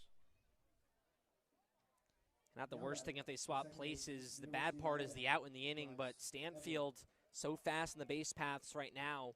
You're hoping to get him on second with Eblin still in the box with 1 away and really just give yourself a chance right now to just crawl back in this one and cut that lead to 1 at least. Eblin has the lone RBI for Bourne tonight. First pitch swinging, he lines it into left field for a base hit. Stanfield advances over to second, takes a wide turn. Now he's caught out. The throw back is not in time. Kennedy Jones was quick to field, and Stanfield was taking a wide turn around second base, had the slam on the brakes, and retreat back to second base. So Eblin continues to see the ball well. He's now 2 for 3 with his second single of the night. And that brings up Derek Bender. As Cam said earlier in the broadcast, today was named T-Mobile Cape Cod League Player of the Week for Week 2. And it's not like Bender's, been here for 2 weeks. It was just his first week. First week, and he just made a huge impact. Time is called. Scott Landers out to see what it was.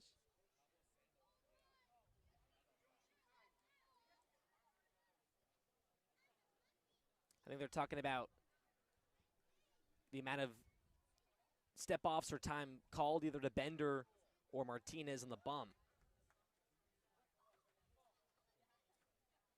So Bourne with a pair on here for Derek Bender. Stanfield over at second. Martinez taking a peek over at him. First pitch, check swing. Bender fouls it down the first base side, 0-1.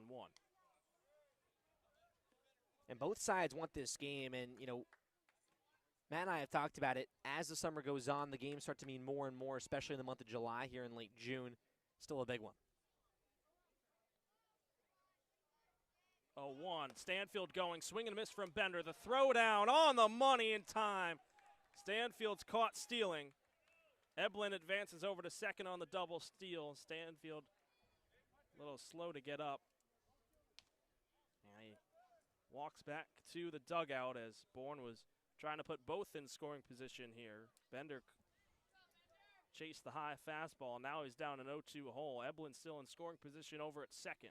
0-2. Bender ropes this one into left center field. That'll split the gap. Eblin will come in to score as it 2-hops into the wall. Bender advances on his way to second. A stand-up RBI double brings Bourne back within 1. Even in an 0-2 hole, Bender stays true to himself, and he crushes one into the gap in left center. Big swing there for Bender, but you go back to Stanfield being caught at third. Don't love the call for him to steal and go for the double steal. We talk about Stanfield's speed with 2 outs. He can score on a base hit. you got your 3-hitter in Bender, and, you know, if both runners stayed put, maybe you could have both runs score with how well that ball was hit from Bender in the gap. First pitch to Jackson Castillo, the left-handed hitter. Fastball is upstairs for ball 1. For Bender, that's his 9th RBI of the season. Makes it 3-2 Harwich. 1-0, swing and miss by Castillo. The ball gets away from Arndt. And with time to spare, Bender advances over to third. No throw from Arndt. And now the tying run for Bourne, 90 feet away. Bender also dangerous on the base paths. Came into the game with 3 stolen bases. Doesn't get one there, but very aggressive. Here's the 1-1. Castillo flies it out into right field, straight at Carrier. Now takes a few steps to his right. He'll make the catch, and that'll end the inning.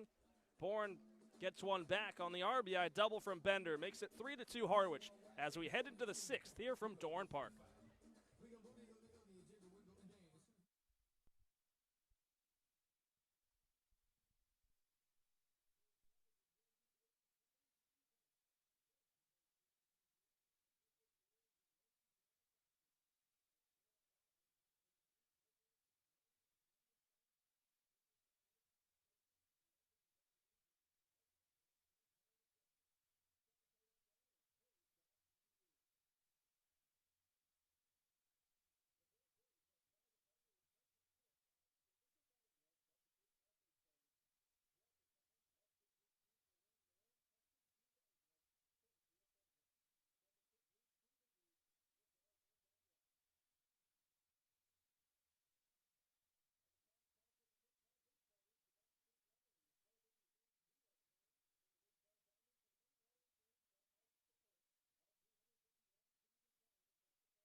Welcome back to Dorn Park. Quick message from our sponsors at Fairway Financial. Fairway Financial is a proud local sponsor for your Bourne Braves. If you want to hit a home run with your retirement income plan, visit fairwayfinancial.net and ask for owner and host family sponsor Steve Anzoni, Cape Cod's retirement income specialist. That's fairwayfinancial.net. We're into the 6th here from Dorn Park. Matthew McShane comes in place of Logan Evans. So the book closes for Logan Evans in his 3rd start. First pitch to Kennedy Jones, fastball from the right-hander in the zone for strike 1. It's 0-1. Evans goes 5 innings, allows 5 hits. 3 runs, all of them earned. Strikes out 6 and walks 1. The 0-1 from McShane, another fastball. Jones can't catch up to it. It's 0-2. For McShane, this will also be his 3rd appearance of the summer. He's 0-0 and 2 appearances out of the bullpen. Has gone 4 1/3 innings pitched. The 0-2. Fastball is upstairs, 1-2. He went 3 1/3 innings at Orleans in his first appearance on the 12th. Just allowed 1 hit and struck out 4. Didn't have the same success at Wareham on the 18th, but 1 inning. Allowed 3 hits, 2 of them earned. The 1-2 popped up first base side, right past behind home plate. Guzman moves over towards the Harwich dugout, and he'll make the catch for the first out. Nice first out there for McShane on the bump. It's already at a St. Joe's, and for Guzman as well, kind of getting back on track behind the plate, making a nice grab, trying to turn towards the Harwich dugout. He also just grabbed a rosin bag from Scott Landers in the first base dugout. What hurt McShane in his last appearance against Wareham was his 3 walks to just 1 strikeout. Bourne was ahead in that game as much as 5-0. They, of course, fell 7-6 in extras to the gateman. First pitch to Lorenzo Carrier is fouled off down the first base side, 0-1. Carrier so far 0 for 2. A strikeout and a ground out in his 2 stints against Evans. The 0-1 to McShane, or from McShane. Same result, hard hit foul ball. Out of play down the right field line, it's 0-2.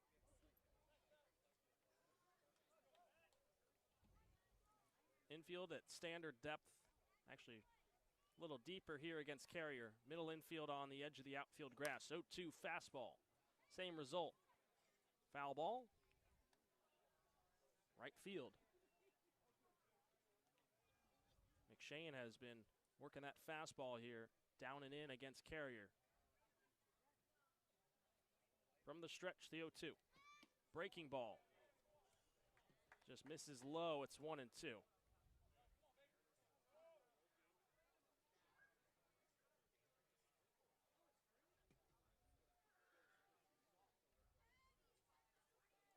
The 1-2 home. Swing and a miss. Down by way of the K goes Carrier. First strikeout for McShane, and there's 2 gone here in the 6th. Nice mix of pitches there from McShane. Just mixing up that fastball, going to the off-speed low, changing the eye level of the hitter there in Carrier. And keeps Bourne in a good spot. We talked about, is Harwich going to be able to have an offensive clash? And if the Bourne bats keep doing what they're doing, and the bullpen can pitch like this, could be a good spot for the Braves. There's another arm up for Harwich in their bullpen. First pitch from McShane to Brian Arndt. Fastball paints the inside corner, 0-1.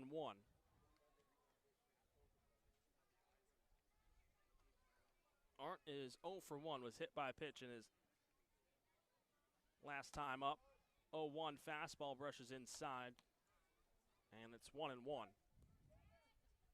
It was a hit by a pitch in the 4th, stole a base, but was left stranded by the Mariners. Here's the 1-1. This one's driven out into shallow left field. Sounds like a broken bat. Charging in comes Castillo. He gets underneath it, and he'll make the catch to end the inning. 1, 2, 3 go down the Mariners for McShane in his first inning out of the bullpen. Bourne Sticks coming up to bat, looking to tie it as we enter into the bottom of the 6th here from Dorn Park.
Welcome back to Doran Park. A reminder that tonight's broadcast is brought to you by Marty Chevrolet, your dealer for the people. Proudly supports the Bourne Braves baseball team. See all our cars and trucks at martychevrolet.com and go Braves.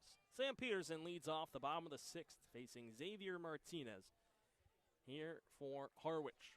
Peterson's 0 for 1. He worked a walk his last time up, made it all the way over to third, but was left stranded. Bourne had runners on second and third in that fifth inning, couldn't bring anyone home. Fastball misses upstairs, 1-0. This time the fastball finds the inside corner, 1-1 to Peterson. RBI double from Derek Bender drove in Bryce Eblin. In the last half inning for Bourne, 1-1. Breaking ball drops into the inside corner, and it's 1-2 quickly to Sam Peterson.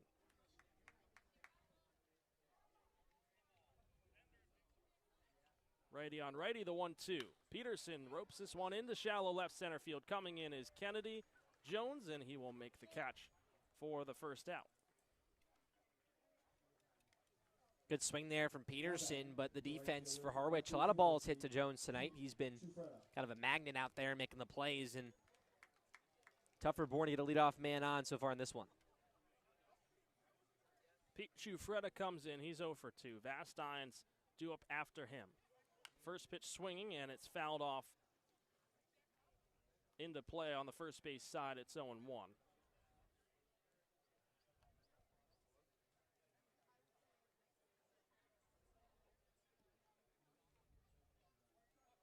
The activity in the Harwich bullpen has stopped as the 0-1 comes in for Martinez. Chufreda swings and misses on the fastball. It's quickly an 0-2 hole. Martinez seems to have settled back in after his tough go-around in the bottom of the fifth. The 0-2. Chufreda straight back up the middle and into center field, out of reach for a lunging Ali Camarillo. That's a one-out single for Pete Chufreda. And a good swing there for Chufreda. His swings, a lot of them this summer, he's pulled a lot to right field, but he's shortened up his swing a lot, and could be due to working with Coach Salty. Goes right back up the middle. Really good swing like right there, and his base running not to be reckoned with as well. Puts the tying run on the base pass. He's going on the first pitch. Arndt has trouble with the exchange, and Chufreda slides in safely. Puts the tying run in scoring position here for Jonathan Vastine. He took strike one on the first pitch from Martinez. It's 0-1. He's electric, Chufreda, and the whole dugout loves it. Just timed it up perfectly on Martinez. Now he's dancing around over at second. The 0-1. Vastine jammed inside, pops it up left side of the infield. Coming over and making the catch is Camarillo. He'll make the catch, and that is the second out. Not sure if that's the pitch that Vastine wanted. Up and inside fastball, got a little bit too jumpy and popped up once again. So another two-out chance for Bourne with a runner in scoring position, and kind of been the story for them so far. It'll be the second opportunity for Joey Lloyd. He was the last out in the bottom of the fourth, where runners were on second and third for Bourne. He flew out to Jones in left. Cam already talked about how he's had a busy night. First pitch breaking ball starts inside and drops back into the heart of the zone to Lloyd. It's 0-1. Chufreda with a two-step lead over at second. Martinez looks over at Arias. Here's the 0-1. Lloyd bouncer down the third base side. It's off the glove of Lavari. Chufreda getting the wave around. The throw is off the mark. Lloyd trying to advance over to second, and he's caught out. But the run will score. Joey Lloyd ties the game on a hard-hit ground ball. Lavari couldn't make the diving backhanded play. Bourne ties it at 3 as we head into the 7th. Cam Manna will take over on play-by-play. He'll bring you the rest of the way. We've got a good one from Doran Park.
We got a good one from Dorn Park here on this Monday night. We thank you for joining us on the Bourne Braves Broadcast Network alongside Matt Scalzo. I'm Cam Manna with you.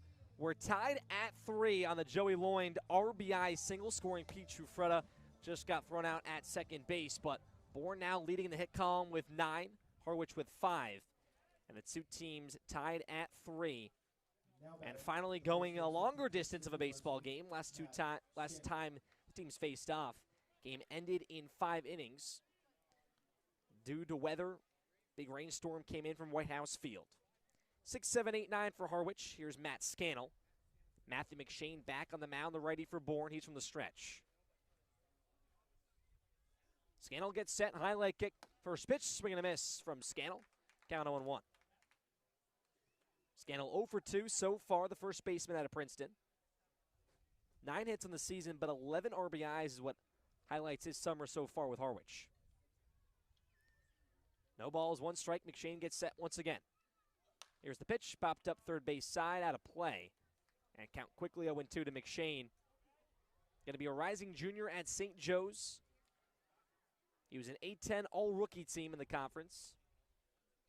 And he was with the Newport Gulls last summer in the NECBL, teammates with Josh Crota-Grauer. His 0-2 pitch, this one foul-tipped in the batter's box from Scannell. Guzman couldn't hold on. Do it again. And he won a lot of games at St. Joe's, 3-0. 31 1/3 innings pitched.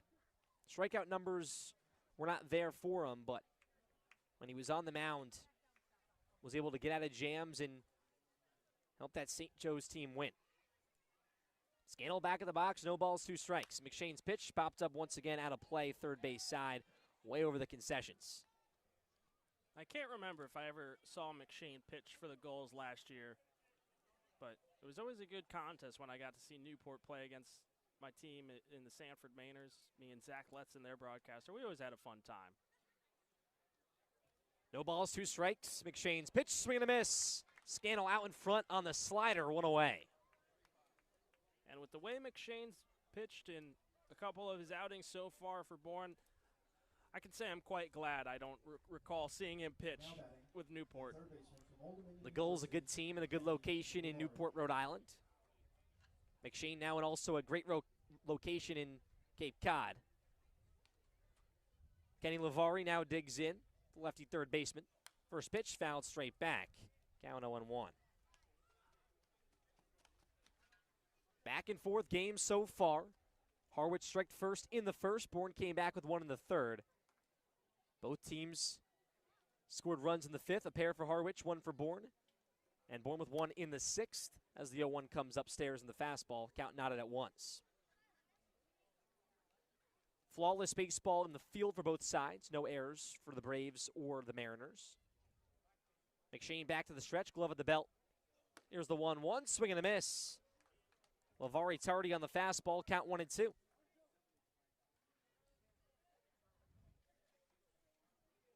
McShane looking for another 1-2-3. Gets set once again.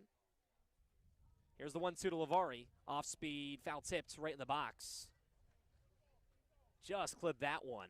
Once again, a good pitch for the right-hander. Stands at 6'3", 215.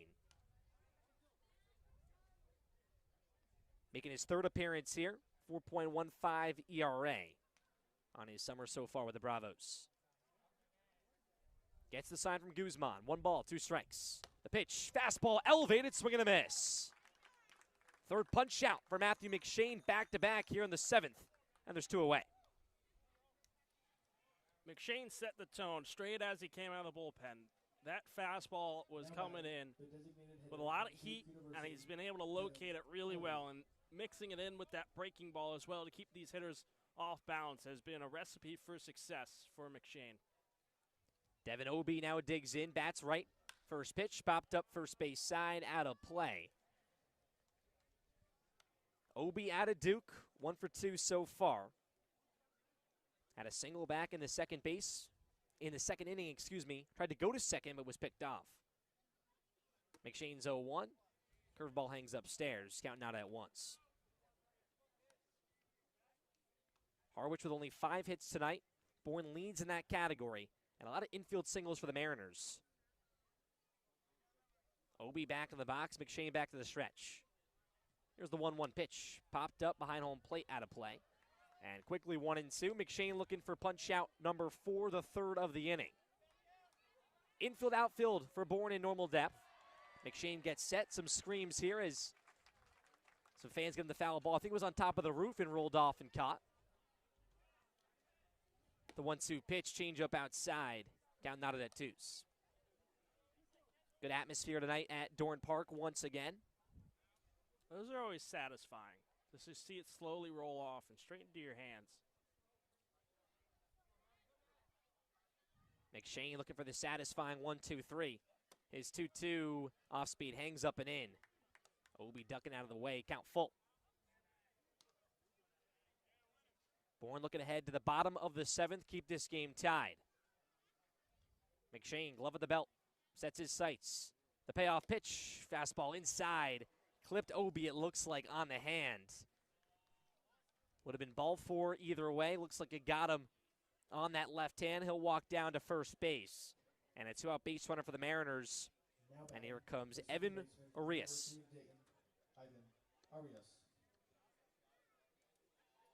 Yeah, and McShane there, he was ahead in the count. Tried to work in that breaking ball a few times. Just got caught going high and tight. Arias now digs in. Singled and scored back in the 5th.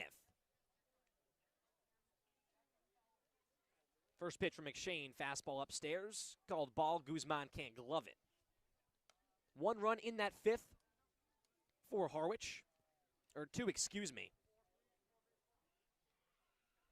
Humphrey had the RBI double that scored Arias. And a mound visit here for Scott Landers. Talking to McShane on the bump. Pitcher warming up in the bullpen for Bourne, it looks like. And a second guy getting stretched as well. Scott Landers probably giving him time here to get ready to go and calm down McShane, who had the 2 punch outs, hit by a pitch on a 3-2 count, and has Arias here 1-0. Yeah, it looks like it's Joe Vygotsky warming up for Bourne. He's coming in some big spots. Right now for McShane, you're just 1 out away. 1 swing. Just get settled back in, get ready to go. Arias back in the box, 2-step lead for Obi off first base. McShane settles in back in the bump. The 1-0, fastball at the knees, called strike, 1-1.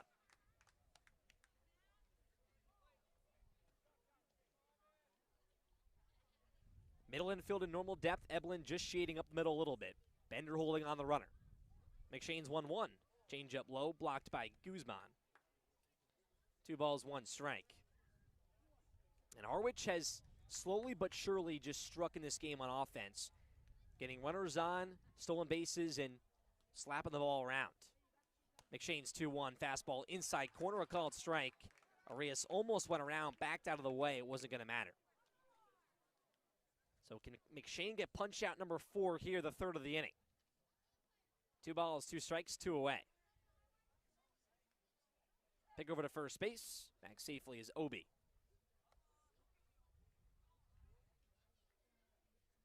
Harwich coming off a win last night over Falmouth, looking to make it 2 in a row. The 2-2, chop foul, third base side. They're 3-1 in their last 4 games.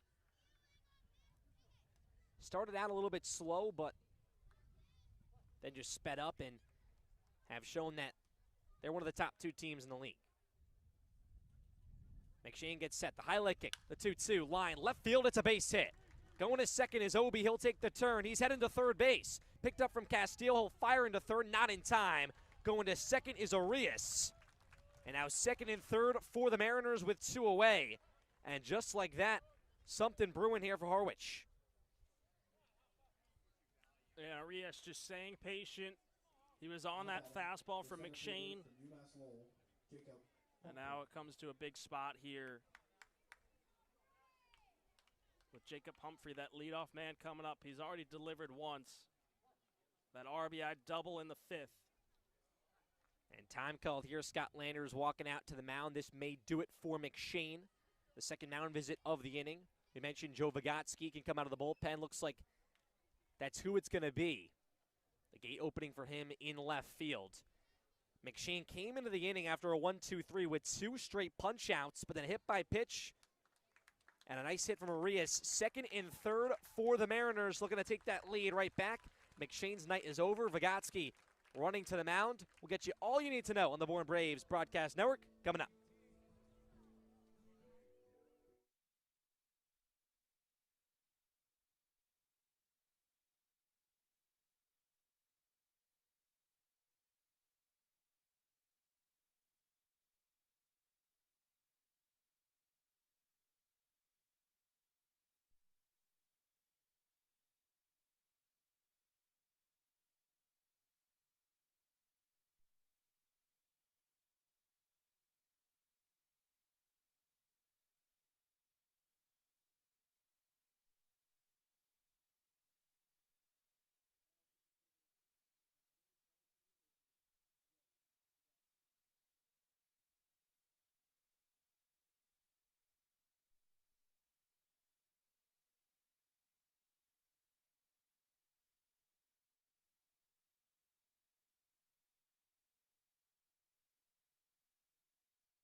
Joe Vygotsky on the mound for the Bravos, looking to work out of a jam here. Second and third for the Mariners.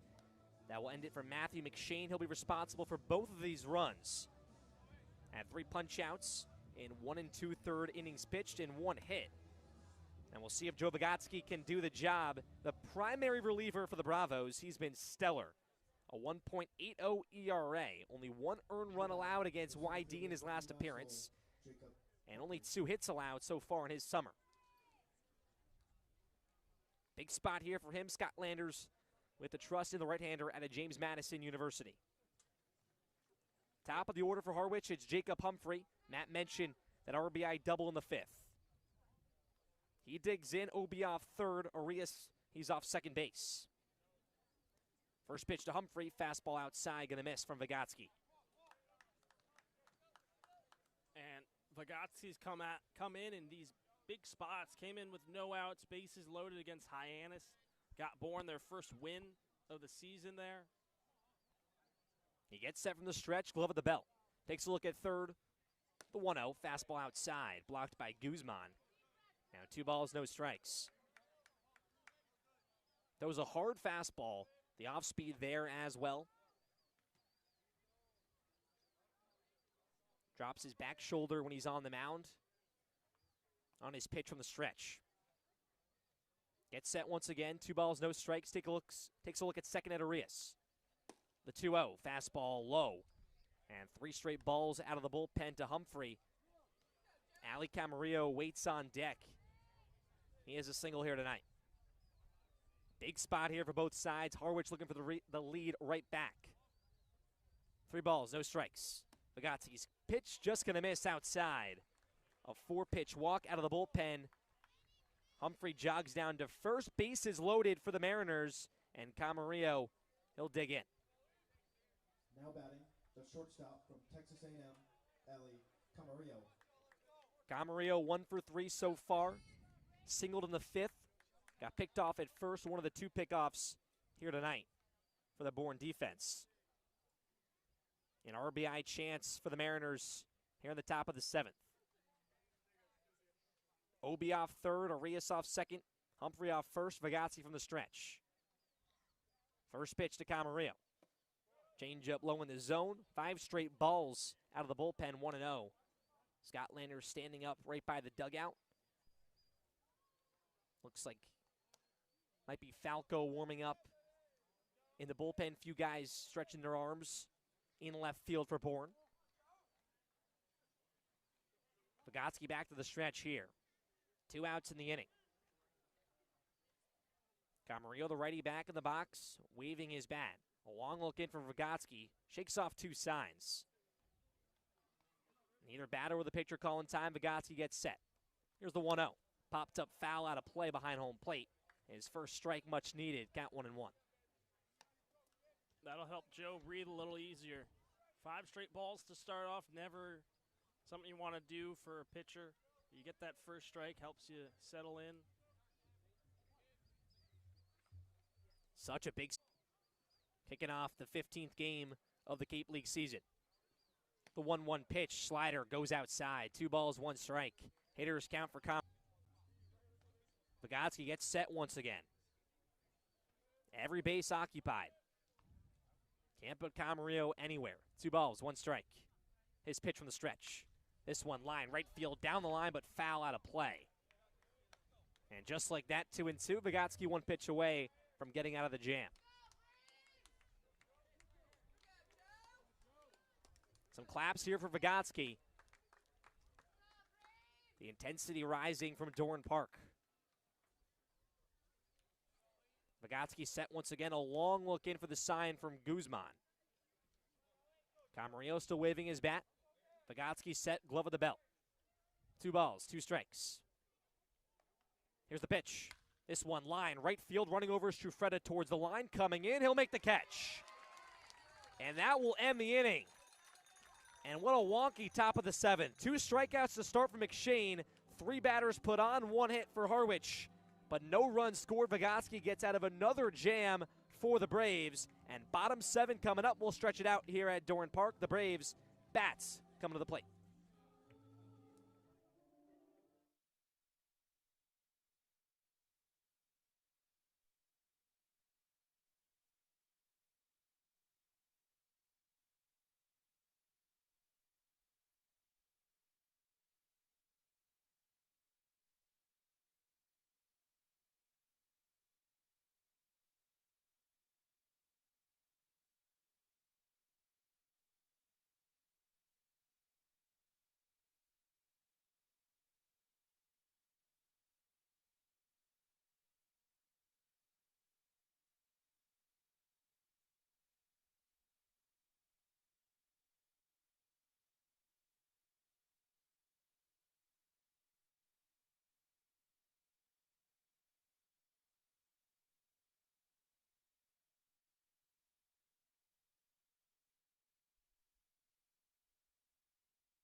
Welcome back to the Bourne Braves Broadcast Network. Alongside Matt Scalzo, I'm Cam Manna with you. Bottom of the 7th here from Dorn Park. We're tied at 3. The Mariners, the top team in the East. Bourne taking down the top team in the West last night to get to it. A 13-1 bloodbath in favor of Bourne on 19 hits. They have 9 tonight on Harwich's 6. 9-1-2 for Bourne. Here's the righty Adonis Guzman. Xavier from the stretch. First pitch called strike. Xavier Martinez and a Cal State Northridge. 3rd inning of work right here. Glove of the belt, his 0-1 to Guzman. Off speed in the zone, called strike on the slider. Quickly 0-2. That's been his primary pitch, is he likes to go at that breaking ball. It starts inside of the righties and drops away to the outside part of the plate. He goes back to it here. This one's low, though. Blocked by Arendt, count 1-2. Guzman tonight, 1 for 1. Doubled in the 3rd, walked in the 5th. As the 1-2 comes in, same pitch once again. Just low in the dirt from Martinez. Count knotted at 2s. But Guzman picked up his first hit in a Bourne uniform. Looking to start a rally right here. Martinez, the highlight kick. His 2-2 pitch. This one chopped second base side. Picked up from Arias on a hop. Fires to first. It's in time. And that will get Bourne down for the first out of the inning The problem for the Bravos so far, leadoff base runners, they got one so far tonight. That was Guzman in the 5th inning. But he'll jog back to the dugout. Top of the order for Bourne, it's Chris Stanfield.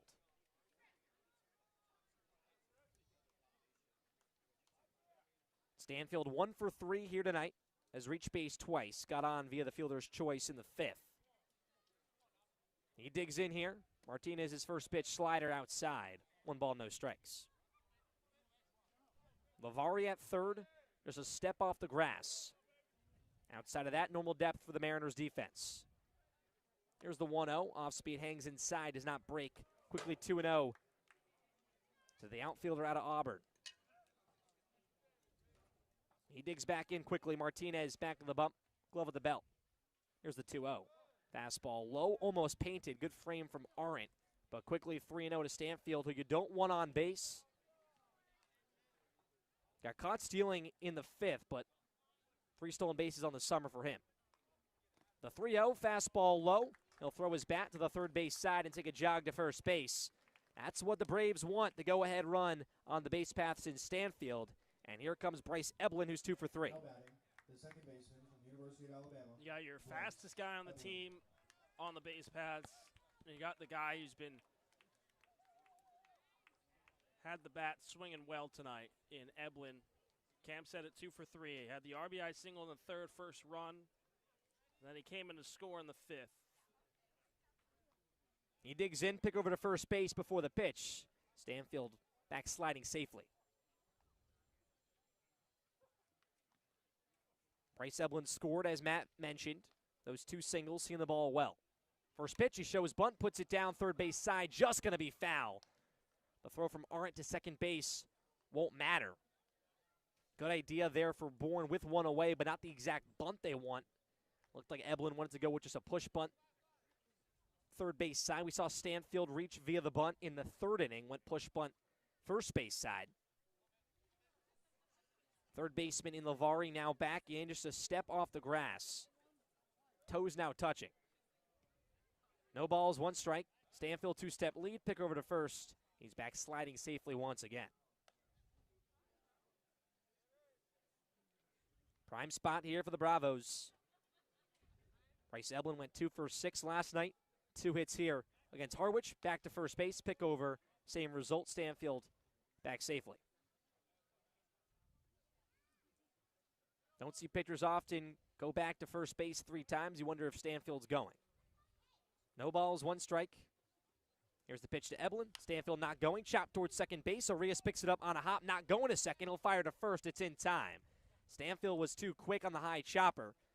So the go-ahead run in scoring position. Eblin out on the 4-3 putout.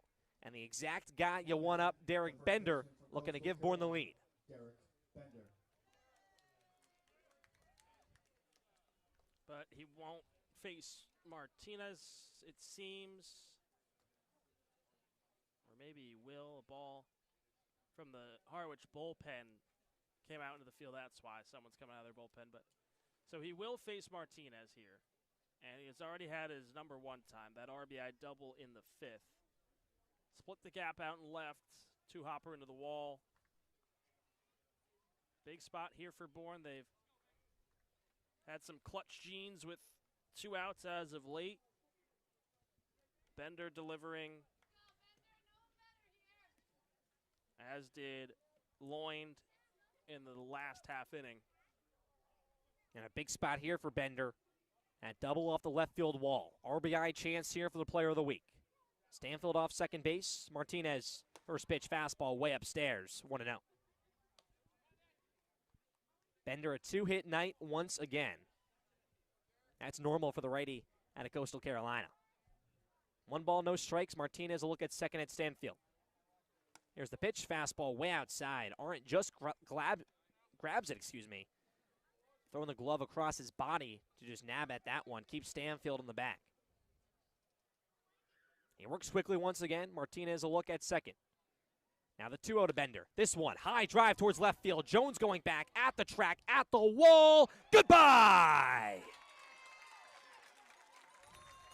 The 3rd blast of the season for Derek Bender. Can he be stopped? A 2-run blast. Bourne leads 5-3.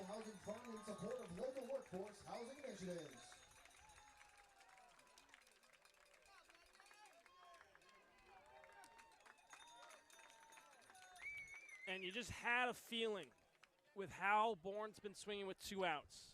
And the man coming up to bat in Derek Bender, that he was going to deliver. Even if it was just something shot the other way, with Stanfield's speed, he was going to find a way to come in. Man, he teed that one up. First pitch to Castillo, a called strike. Bender right now just swinging the hottest stick on the Cape. 3-hit night gives him a home run. Might be another player of the game. The 0-1 comes in low on the changeup, count 1-1. We've joked about it. You know, so many good players on this Bourne roster, but Bender continues to show up night in and night out. Most valuable player right now to this Bravos roster. 1-1 to Castillo, out in front, a wave and a miss. Count 1-2. And it's like, it's hard to try and find a reason to go with someone else, but when you just stack up the stats night in and night out, his name just is in bold every time. The 1-2 to Castillo, fastball just going to miss on the outer half. 2 balls, 2 strikes with 2 away. That's the first time we've really seen one pulled down either of these lines in left or right, and you just knew off the bat. The 2-2, changeup misses low and outside. A full count to Castillo, still looking for hit number 1. Has not reached base here tonight. Bourne now with a 5-3 lead on the Bender 2-run blast. 3 balls, 2 strikes. Here's the payoff pitcher Martinez to Castillo. Popped up out of play. Third base side, some fans looking up. But Bender put that one down the left field line right by the 330 sign into the bullpen. And we've talked about it, a pitcher's park here at Dorn Park. But when you got a bat like Bender, he can do some damage. Payoff pitch, change up low, ball 4. Castillo takes his elbow guard off. He'll jog down to first base. Sam Peterson now comes to the plate. The Bravos looking for some insurance. You know, and I was thinking, you know, with the night Bryce Eblin was having, maybe he's in contention for player of the game. But then Derek Bender said, hold on one moment. I'm never out of contention. And he might have just catapulted himself into the top spot. Pitching change here for the Mariners. That will do it for Xavier Martinez. Was stellar out of the bullpen, got us some trouble back in that 6th inning. And the 7th was really no different. Had 2 outs, but Derek Bender, he had a thought in his mind. A ball over the left field fence. Bourne now with a 5-3 lead.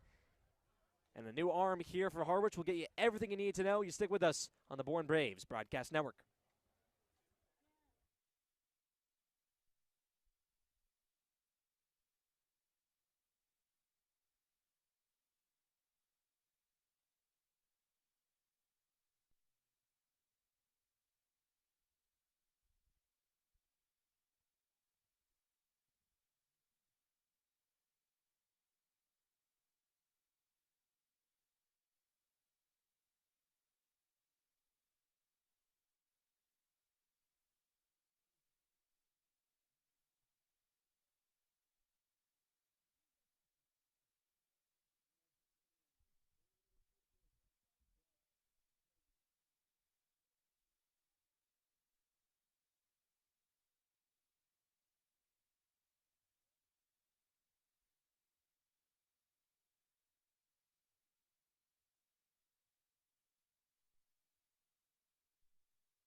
And we return on the Bourne Braves broadcast network, the bottom of the 7th inning here from Dorn Park. A 5-3 lead for the Bravos, and that ends the night for Xavier Martinez out of the pen for the Mariners. And here comes Brian Zeldin. Was at UPenn, transferring to the University of Georgia. Now batting, the center fielder. And making his second appearance against Bourne, went 1/3. He was the last guy on the mound right before the Thunder struck at White House Field. So now his second look at this Bourne roster as a whole. First pitch to Sam Peterson, popped up first base side out of play. Castillo off first base. If you missed it, Bender with the 2-run home run here in the 7th, a 5-3 lead. Another amazing night for him. Home run, double, and a single. Castillo with a step lead off first, now getting off the bag, he's going. Pitch to Peterson, swing and a miss. The throw from Arndt down to second is not in time. Castillo is in there safely. A stolen base for the outfielder out of Auburn. And another RBI chance for the Bravos, an 0-2 count to Peterson. Still looking for his first hit here tonight. Yeah, Jackson got a great jump over there off first, timed it up beautifully. 4th stolen base of the summer for him. No balls, 2 strikes. A pitch here from Zeldin, gets past the catcher and Arndt to the backstop, and Castillo 90 feet away from the 6th run for Bourne. He advances on the wild pitch, 1-2 count to Peterson, who had a good swing back in the 6th, the line out to left field, walked in the 4th. Castillo off the bag, Zeldin back on the bump. Looking to stop the bleeding here for Harwich. From the stretch, 1 ball, 2 strikes, he'll step off right before the 1-2. He's back on the bump here. The pitch to Peterson. Fastball low and inside, it's going to miss. Count out at 2s. Just the 3rd appearance for Zeldin on the summer. Went 1 inning against Katuitt. Just 1 strikeout. The 2-2 pitch. This one popped up out of play from Peterson behind home plate. Just got jammed on the fastball. He's yet to walk anyone. No hits, no runs. Scott Landers comes out here to the home plate umpire. Might be arguing for catcher's interference. Or maybe a balk as well. All the umps will converse towards the left of the mound. Not sure what this one is here. Peterson did get jammed. A thought could be on the catcher's interference. Tough to call a balk after the pitch was thrown and fouled off from Peterson.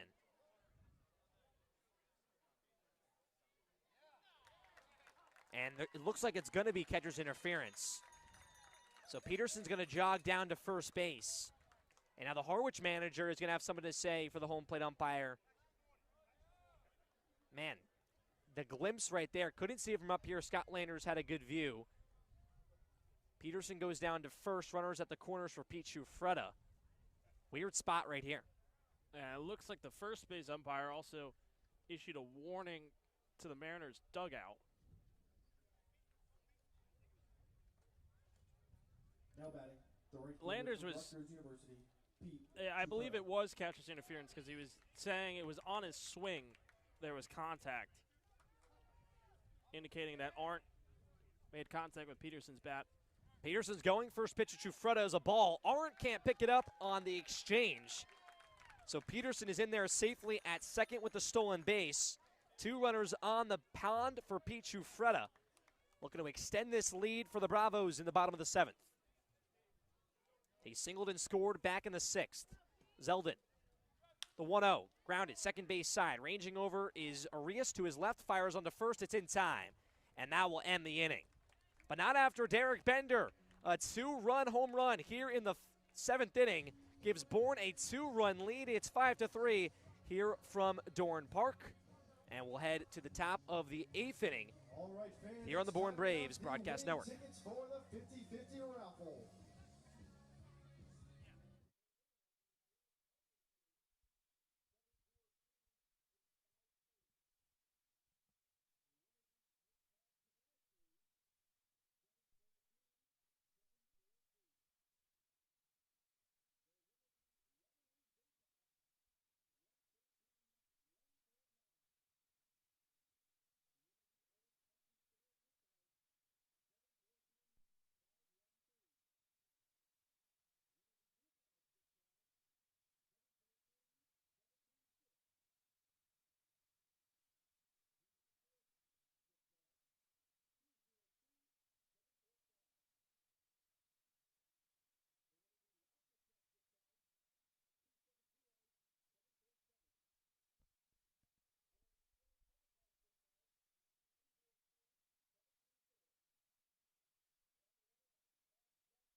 Top 8 here on the Bourne Braves broadcast network. The Bravos take a 2-run lead.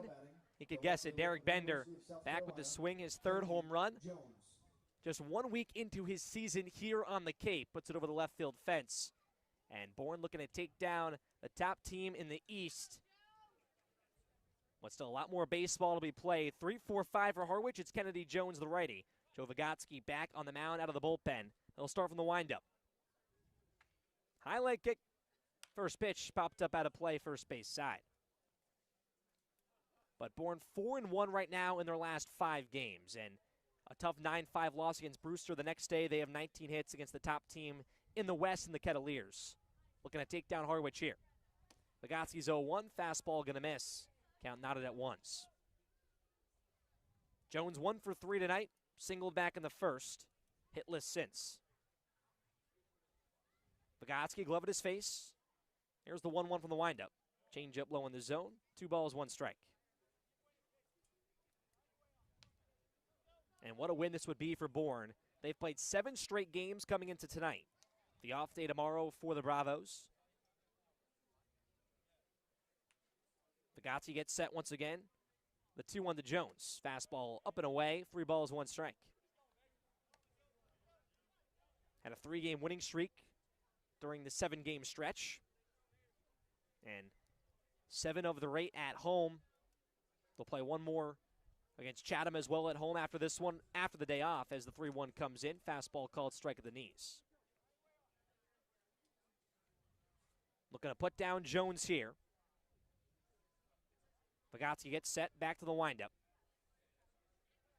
And here's the 3-2 pitch. This one line right at shortstop. Vastine picks it up, goes to the ground, right with his glove, and he'll make the catch. 1 away.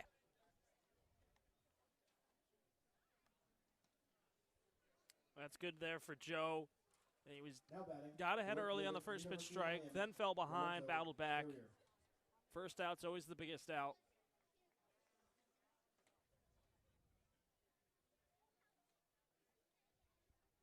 Here's the first pitch to Carrier. It's a called strike at the knees. And Vygotsky came into just a really tough jam during that 7th inning and worked out of it once again. That's what his job's been out of the bullpen. And looking for a 1-2-3 right here. The 0-1 to Carrier, chop third base side and foul, quickly 0-2. Carrier 0 for 3 has struck out twice tonight. Sun going down here at Dorn Park. The lights are on, still a packed house. No balls, 2 strikes. Vygotsky's pitch just gonna miss. Good fastball in the outer half. Looked good from up here. Count 1-2.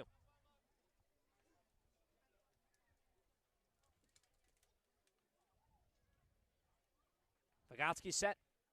Can he get it this time? The 1-2 slider's going to miss on the outer half. Good frame from Guzman once again. 2 balls, 2 strikes. Harwich looking for another 1-out rally. That's been their kind of thing tonight. Those 3 runs on 6 hits. Vygotsky's 2-2. Called strike 3. Went to the outer half once again. 3 times the charm. 2 away. Yeah, you said it best. 3rd time's the charm. He went back to it, just missed a pair of times. Tried one more time. He saw a Carrier wasn't biting, and it was just picture perfect. Brian Arndt, the catcher, digs in. First pitch to the righty. Fastball going to miss outside. And Vygotsky so patient on the mound. We've seen a lot of pitchers work very quickly. He changes his pace, takes his time when needed. Is 1-0 to Arndt. Popped up foul out of play behind home plate. Arndt tonight, he's 0 for 2, hit by a pitch in the 4th on a 2-strike count and a stolen base as well. Harwich was in front for most of this game until the Bender 2-run blast. 1 ball, 1 strike. Vygotsky's pitch. Arndt pops this one up, shallow right field. Bender going back at first base towards the foul line. Now comes in. He'll settle under it and make the catch to end the inning. So Vygotsky, 1-2-3 here on the top of the 8th. And Bourne right now, their nickname may be Resilience. And for more on that, we have Ali Navarette on the field. Ali, what do you got? Thanks, guys. Now, a couple nights ago, Bourne was poised to have its first come-from-behind win against Brewster. Obviously, that didn't happen. But when I talked to our player of the game, Joey Loyne, after the game, he told me that he was proud of the way the team was able to, string some things along and come back in the middle. Today, it's not just about stringing hits along. It's also about impressive pitching and hitting for power. You saw on that Derek Bender homer. Everything seems to be working for the Bravos, and I think they're pretty proud of the way that they've played today against the best team in the East, and we'll see if they can get that first come-from-behind win of the season.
A beautiful Monday night here from Doran Park, bottom 8.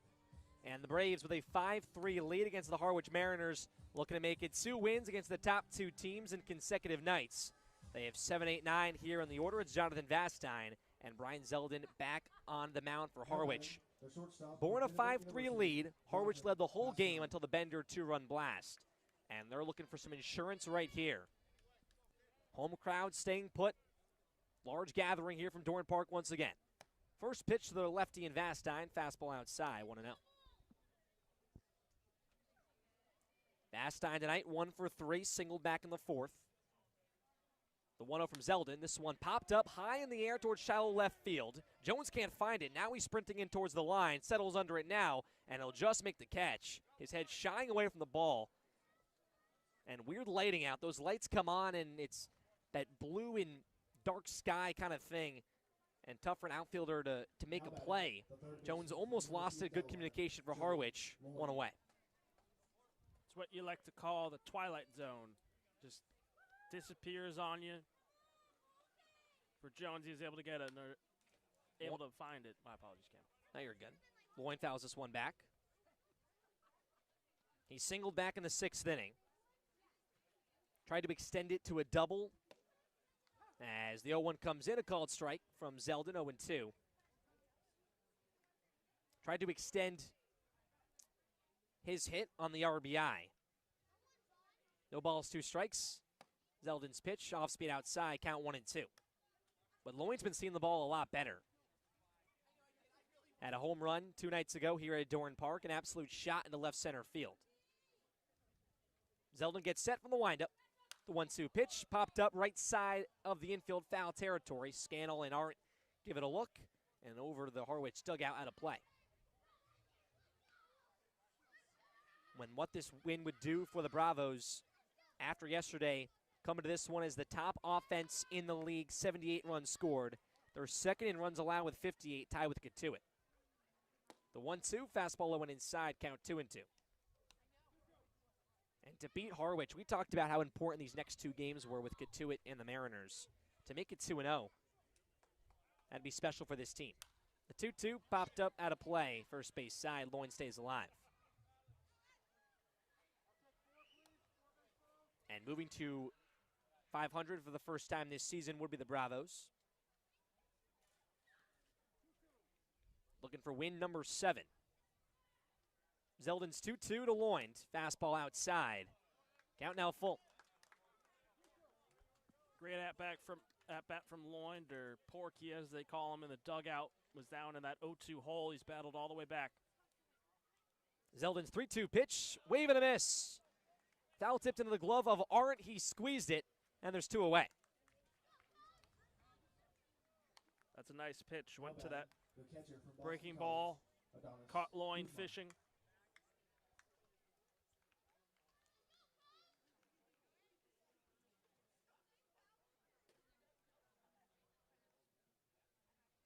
Adonis Guzman now digs in. Bottom of the order for the Bravos. He has a double tonight and scored in the third. First pitch to him, fastball outside. He started that rally for Bourne in the third, putting him on the board and tying the game at 1. Zeldin's 1-0. Fastball low and inside. 2 straight balls here to the catcher.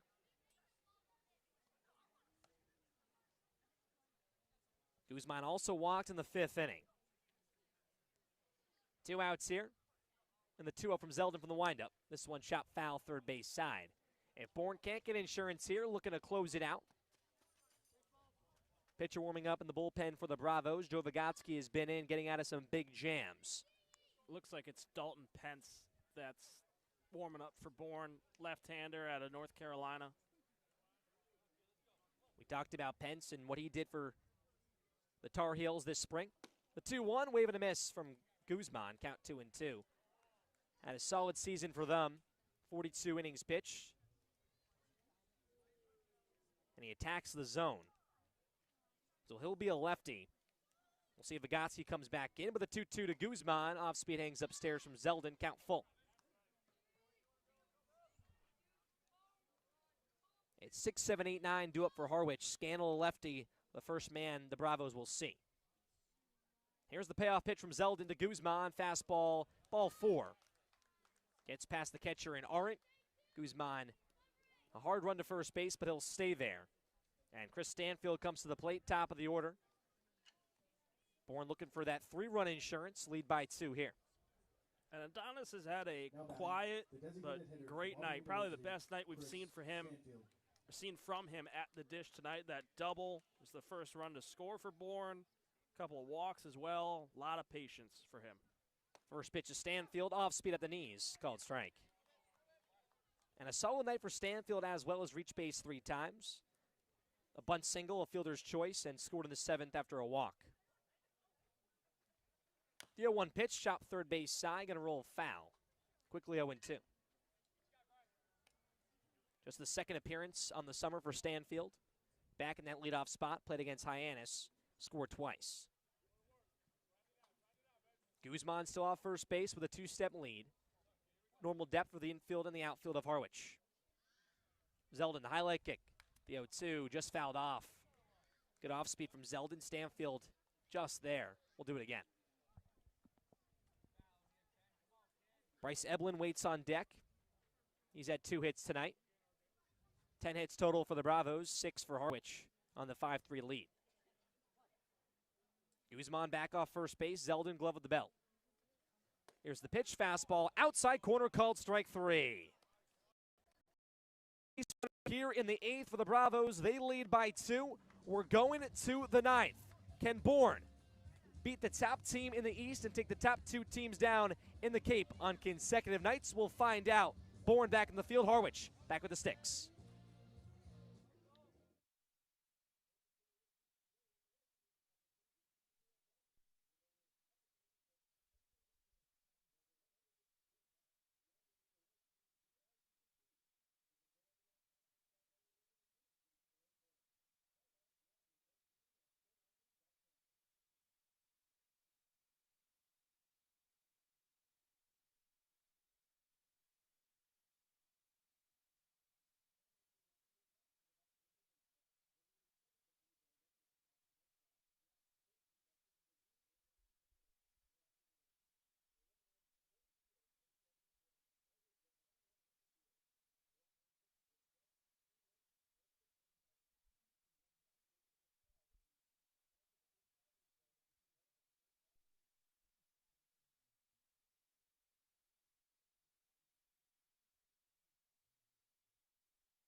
Last chance for the Mariners here from Dorn Park, a 5-3 lead for the Bravos. They're looking to be winners of 5 of their last 6 and take down the top two teams in the Cape League on back-to-back nights. Alongside Matt Scalzo, I'm Cam Manna with you. 6, 7, 8, 9 for Harwich. It's Matt Scannell, the lefty, to lead them off, and Dalton Pence, the lefty, out of North Carolina, on the mound. His second appearance with Bourne. He's 1-0, and he came in against YD on 3 innings pitched, 2 hits, and 3 strikeouts in the 7-3 win for Bourne. Matt, how big would this be? A 1-2-3, and Bourne taking down the Mariners, who came into this game 9-4 and 3-1 in their last 4 games. It would be huge, and we had talked about the importance of these next 2 games here for Bourne, with Katuitt and then Harwich, and then that off day. Where do you put yourselves? It was a measuring stick, really. The team that dugout felt, well, the team that you saw through the first 5 games was not the same that you've seen here over the last week, and they've shown that in the last 8 games. 8 straight games is a huge task on any team. No off day in between, and with all the guys that have come in, it'd be huge for them to pick up the win. They feel like they're the best team in the league in that dugout. They have a chance to prove it here in back-to-back nights. 8 games in a row. A 3-game winning streak jammed between those long games here, and a lot from Dorn Park. Scannell, the lefty out of Princeton, digs in. Dalton Pence from the windup. Glove at his face. Here's the first pitch. Fastball inside corner. A good start. Called strike. Pence pounds the strike zone. Spring season at Chapel Hill was a success. Only 19 walks. 25 appearances. His 0-1 pitch. This one bounces right in front of Guzman. Count 1-1. Scannell 0 for 3 tonight. Struck out back in the 7th. This Harwich team, 6 hits on 3 runs. Neither side has made an error. Just the 10 hits for the Bravos. 19 last night against Katuitt. Pence is 1-1. High pop-up in shallow center field. Eblin goes back. Right at shortstop. Now coming in is Castillo. Did he get it? Yes, he did. Matt brought up the twilight zone. No one was calling for that ball. Vastine, Eblin, Sam Peterson. Shortstop, second base, and center field, but Castillo out of nowhere, laying out one away. Peterson was instantly running in, and he had his hands out wide, just looking up. He's like, I don't know where it is. Vastine was going back. It looked like he had a beat on it, and then he put his glove over his head because he lost it. Castillo comes flying in. The lefty Lavari digs in, first pitch outside, 1-0. Castillo just sprinting in, and you're looking at the ball in the air. Who's going to grab this one? Just came in as the hero, sliding in, making a wonderful grab. Pence is 1-0, line down the right field line, just going to go foul. Would have been extra base hits in the corner for Lavari. He was 0 for 3 tonight.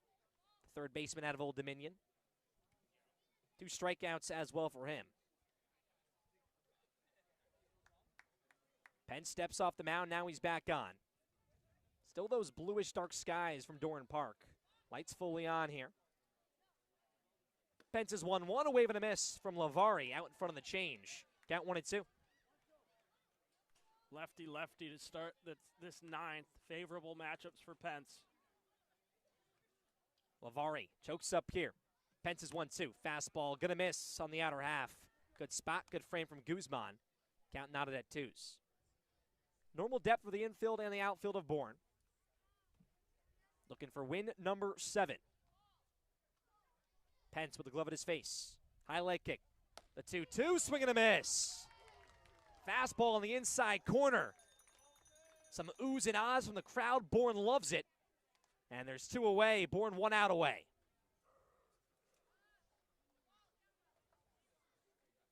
Devin Obie now digs in, the last chance for Harwich. First righty on the inning. The DH at a Duke. 1 hit tonight, hit by a pitch in the 7th. First pitch to him from Pence. Fastball called strike on the outside corner. The Bravos. Matt brought it up. They think they're the best. Top offense, second best on the defensive side. Pence is 0-1. Fastball called strike once again at the knees. Dalton Pence looking to shut the door. No balls, 2 strikes. The clap start here from Dorn Park.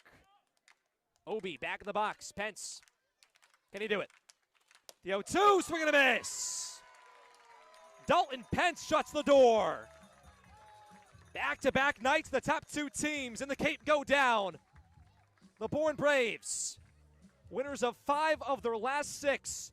They move to 7-7-1 on the summer. They take down the Mariners 5-3. And that's the ball game, folks.